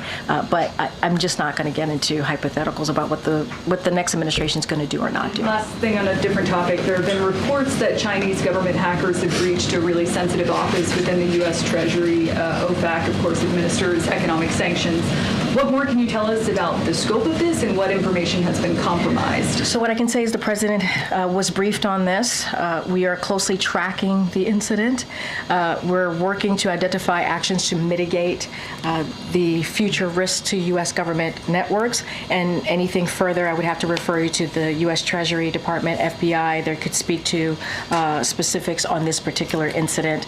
But the president's been briefed, and we're certainly closely tracking the incident. Do you know if any taxpayer information or any PII has been compromised? I would have to refer you to the Treasury Department on that, and the FBI, as you know, is investigating this. Okay. Hi. Has the president signed the Social Security Fairness Act? So he will sign the Social Security Fairness Act in the upcoming days. Once we have that information, we'll certainly share with you on that particular date. Can you just clarify? My understanding was it would be pocket vetoed if he didn't sign it by noon today. Are you saying that's not the case? I can say to you that the president's going to sign it. I can't speak to the specifics of what you just laid out. I know the president is looking forward to signing that. U.S. Steel has warned that it may or likely would have to close steel mills if the deal fell through. To what degree did the president take that into consideration? So I can say this, that we are confident. The president is confident that domestic steel and domestic steel workers are going to continue to thrive because of the work that he's done, because of the commitment that he has had to this industry. As I said at the top, this is the strongest. It's in its strongest. The steel industry is the strongest that it's been in years because of what the president has been able to do. And you think about manufacturing investment, you think about tariffs on Chinese steel imports, that has made the industry stronger. Those actions that the president has taken, you've seen more than 100 new steel and iron mills have opened since the president took office. So we're very confident that this is an industry that's going to continue to thrive. If there are mills that are closed, if there are layoffs, would the president need to take some responsibility for that? I mean, that's a hypothetical. I'm not going to get into hypotheticals. What I can say is the president has taken strong actions over the last 4 years. I just mentioned 100 new steel mills that were created. What he was able to do on Chinese steel imports, tariffs on Chinese steel imports, that has made that industry stronger. Manufacturing investments, all of that has made that industry stronger. And so we believe it's going to continue to thrive. I'm not going to get into hypotheticals from here. Obviously, the president took this decision. He really took it seriously and made a decision on behalf of the American people, and that's how he came to this decision. Obviously, this is a president that has had a lot of focus and wanting to continue to make sure we uplifted certainly union workers, and that's what you've seen from this president. A number of the president's actions in recent days have seemed intended to undercut some of the threats that the president-elect has made or actions that he's said have put into place. He awarded the Presidential Citizens Medal to Liz Cheney, who the president-elect has said should be in jail. You all have the upcoming monument declarations next week, and also the decision that the president is expected to make on banning drilling in certain federal waters. Are there other actions that we should expect from him in the coming days that he's planning to take in anticipation of President Trump? So I'm going to be clear. I don't have any announcements to make on any of the things that you just laid out, policy announcements to make. So don't want to get ahead of where we are. What the president is doing and what he said he would do is continue to focus on the American people, continue to deliver on critical investments that he thinks matters of the direction as we move forward as a country. Look, if you think about, for example, the monuments and those decisions that he's made on protecting more than 46 million land and water, I think that shows the president's commitment to make sure that we preserve our environment, that we can really focus on climate investment, climate change.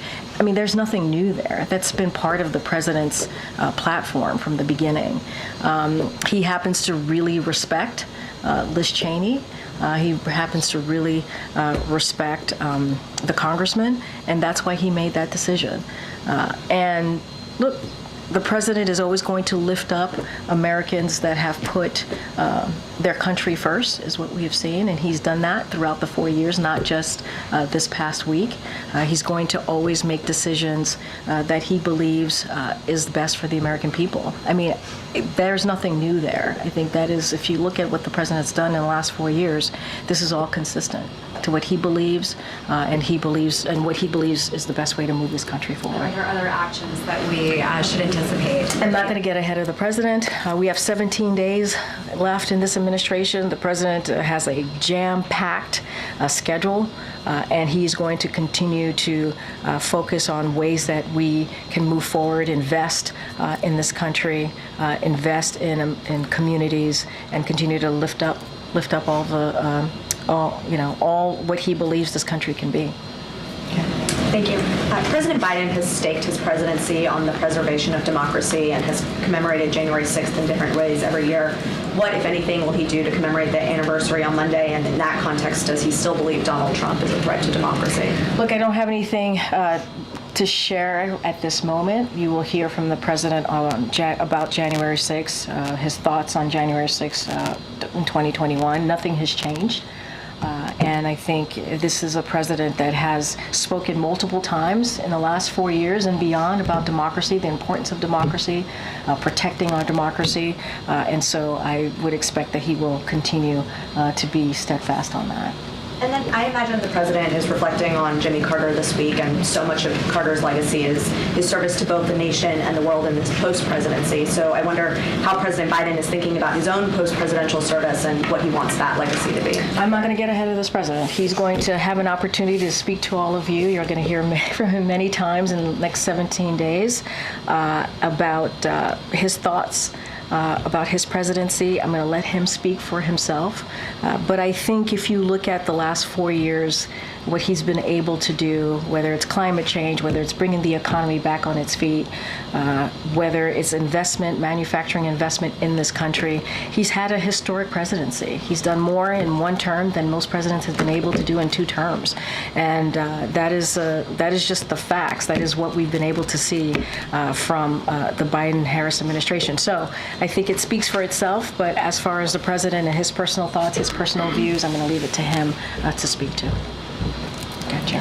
One more on U.S. Steel. I guess more broadly, what message should other foreign companies who are considering investing in the United States take away from this decision by the president? Look, again, this wasn't about Japan. It's not about Japan.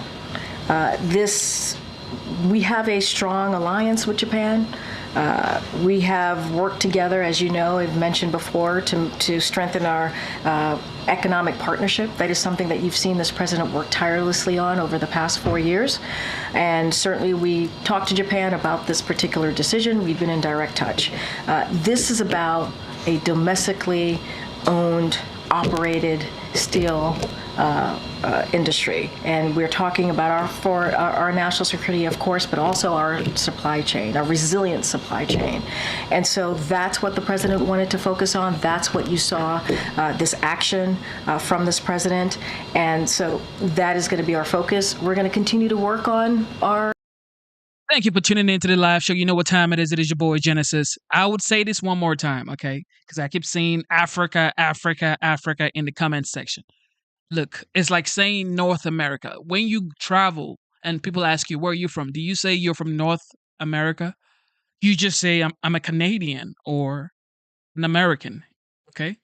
You don't go there saying you're from North America. All right? It's like somebody saying, traveling and telling somebody that, I'm from South America. No, you tell them the country you are from. So you want to group 54 countries in one word called Africa. That is not even fair. Okay, that's an uneducated conversation, okay? Africa has 54 countries. I was born in Nigeria. Somebody else was born in Somalia. Somebody else was born in Ghana, Egypt, South Africa, Kenya, Ghana, Ethiopia. Look, there are 54 countries, Angola. There are 54 countries in Africa. So stop saying Africa. Cobalt is mined in Congo. So what is thank you, Africa? So what happened to Nigeria? Nigeria has no cobalt. So are you going to say thank you, Africa? What do you mean by thank you, Africa? Nigeria has zero cobalt or whatever it is. Zero. So what is thank you, Africa? Say thank you, Congo. Okay? If you're talking about oil, you say thank you, Nigeria. Be respectful of Africa. Like, you want to be respectful of Africa. This is how you actually bring respect to countries in Africa. Start naming the countries. Stop saying one blanket word, Africa. It's like an American traveling saying, I'm from North America. You would never hear an American or a Canadian or a Mexican say, I'm from North America. They would tell you, I'm a Mexican. I'm an American. I'm a Canadian. So Africans wake up and say, I'm a Nigerian. I'm a South African. I'm a Kenyan. I'm a Ghanaian. Put some respect on these countries. Don't just group them and say I'm an African. And that's why the show, like my spouse was showing me, she said when she was in school, they show them children and they said these are kids in Africa. They were on the floor, malnourished, and they had flies on their face, and they will say, donate to children in Africa. You are peddling the same boat, talking about Africa. No, this is for someone who isn't educated. There are 54 countries in Africa, y'all. 54. Okay. So name the country you're talking about. These are kids in Africa. They are suffering in Africa. In what country? Relationships with our allies across the globe. That is something that we're going to continue to do. I just talked about the president going to Rome next week. Certainly that is very important. The president in the past 4 years has been able to mend many of those relationships, and you've seen the president on the global stage and how those relationships have really mattered to our friends across the world. And so that's how we see this. This is not about Japan. This is about what is right for America and what is right, and how he saw the best way to move forward with this decision. Remember, CFIUS. And it's a scam. It's a big scam when they're telling you donate to the kids in Africa. I mean, everybody has their own foundation and blah, blah, blah. But when they say donate to kids in Africa, ask, what country am I donating to precisely? Okay. I would like to know. Because they just show you kids on the floor, malnourished, with some disease and flies hovering over them. And it's like, donate to kids in Africa. When you go to this retail store, you're about to check out and they say, donate to kids in Africa. It's like, what country is my $2 going to? Okay, because it's not donate to kids in Africa. This kid right here on the screen, what country is she or he from? They're going to be like, Africa. No, Africa is a continent, just like North America is a continent, okay? The only country that is a continent is Australia. So everybody wake up. Okay, wake up. Education time, learning time. Wake up. Okay. The only country that is a continent is Australia. All right. Did this analysis, and they provided us with their thoughts, and the president took this very seriously. So it's specific to steel. That is sort of an industry that is maybe viewed differently than other, like whether it's IT or chips or any other industry that a lot of foreign investment has come into the country for. There's been a lot of foreign investment in other industries beyond steel. Yeah. Those investments are not at risk, or they shouldn't rethink those as a result of the U.S. steel. Let's step back. CFIUS took this on. It's an independent evaluation and an independent agency, and they gave their thoughts. They gave their report to the president, and the president made this decision. So let's not forget how we even got here. And so I'm not going to get into other industries. I'm focusing on what CFIUS presented to this president and the decision that the president made. You heard from him. He put out a statement on this in his voice, obviously. So you heard from directly. You heard from me on why the president made that decision. So that's why we are where we are today. Prior to the announcement today about U.S. Steel, Nippon Steel had said that it was going to sue if this decision came to be. Has there been any preparation for that? Was that involved? I'm not going to get into litigation, potential lawsuits from here. That is something I would refer you to the Department of Justice. I'm just not going to do that. Be pretty consistent. Okay. Wait, did I call on you? Okay, I got to call on somebody else. I'm sorry. Go ahead. Human rights and upholding international law has been made priority for the Biden administration. Say that one more time. Human rights and upholding international law has been a priority for this administration. But we're not disputing that, right? No, I'm not disputing that. You're correct. That is something that when I'm asked about it, we say that the president brings that up when he has meetings or bilateral meetings with world leaders. He brings that up, and it's always something that we certainly focus on, for sure. So I don't know if you've seen Amnesty International report, but basically the detailing the arrest of doctors, health workers in Gaza, and some of them has endured torture. On December 27th, Dr. Hussam Abu Safia, he's the doctor for Kamal Adwan Hospital, was arrested. And till now, we don't know what his whereabouts. And there is fear from Amnesty International for his life. What is the White House doing to talk with a close ally like yours, which is Israel, to make sure that his life is spared and he's safe? So on that particular matter, I don't have anything to share on any conversation on that specific. Oh, God. Oh, my God. Shout out to Ender's Game. You know what time it is, Ender's Game, JP. I promise you. Right hand up. Ender's Game. Obligatory donation for Africa. Right hand to the skies. I ain't sending that to Africa, though. Right hand to the sky, my brother. Right hand to the sky, Ender's Game. Because I'm not going to send you hard-earned $2 that you played guitar for. You played guitar in California, playing guitar, entertaining a lot of people, and then you so generously out of your hard-earned money, you send me $2. And I said, thank you, Ender's Game.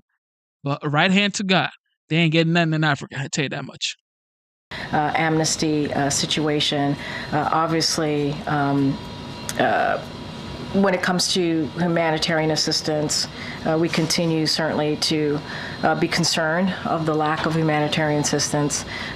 This is something that we talk directly with our Israeli counterparts in the government, and so we will continue to do that. You've seen Secretary Blinken and others who have gone into the region and have those conversations with Israel about that. I don't have anything to share about that particular instance. I would have to talk to the team, but but that is something that we certainly take very seriously when it comes to humanitarian aid and humanitarian workers being able to be allowed to the job. But I can't speak to that particular report. I have to talk to our team. I want to be really, really mindful on that. But would you agree that arresting doctors in hospitals is a violation of human rights? Again, I want to be super mindful because you're asking me about a particular incident that has occurred, and I just want to make sure I have all of the information. I don't want to give you an answer without having all the information, and so I'm just going to be super mindful and leave it there. Like she never has all the information. All right. Okay. Thank you. Is the president following the House Speaker election process today? He has worked with Mike Johnson. Does he want to see the process play out smoothly? So look, we've always been very clear from this administration, that we do not inject ourselves into any leadership election that is happening in Congress. It doesn't matter if it's a Democrat or Republican, we stay out of it. The president's going to continue to focus on the job that he has ahead, 17 days of a jam-packed schedule, focusing on the American people. We're going to let Congress do their business. And why is the administration calling for cancer warning labels on alcohol now at the end of the term when there's minimal political capital? Were there conversations with Congress, and was there any pushback? So look, we obviously take any report that comes from an independent advisory. Obviously, we take the findings very seriously. As we do now, it is important that Americans are informed and about decisions that they have to make for themselves. As it relates to this particular report, I have to refer you to the Surgeon General's office, but certainly we take any independent advisory report very, very seriously. I don't have anything beyond that. Okay. Thanks, guys. Thank you, everybody. Does the president still consider white supremacy the greatest terrorist threat?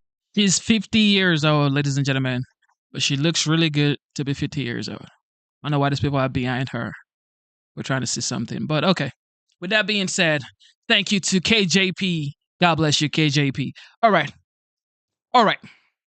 So somebody just said in the chat, no matter where you live, you would always be considered African. Yes, because I was truly born on African soil, Nigeria to be precise. Okay, I was born in Nigeria, so yes, I am the true African American. But if you were born in the United States, you are full-fleshed American. Don't care if you're brown, Caucasian, pink, whatever you are, orange, whatever you are, as long as you were born in the United States, you are full-fleshed American. Okay. No matter your color, as long as you were born in the United States, you are full-fleshed American. So when I see brown-skinned people that were born here and they're claiming African-American, no, you are not African-American. I am African-American because I truly came from Africa.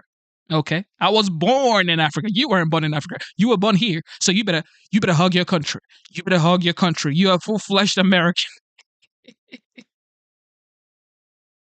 You are a full-fleshed American, okay? You are a full-fleshed American. I am, on the other hand, I am African American because I wasn't born in the United States. But if you look like me, if you're brown skin and you were born here, your mother was born here, your daddy was born here, your generations have been here, bro, you better say you're full-fleshed American. I am an American. You better say that. But me, I am the definition of African American. But I love the United States so much. America is the greatest country in the world, on earth, period.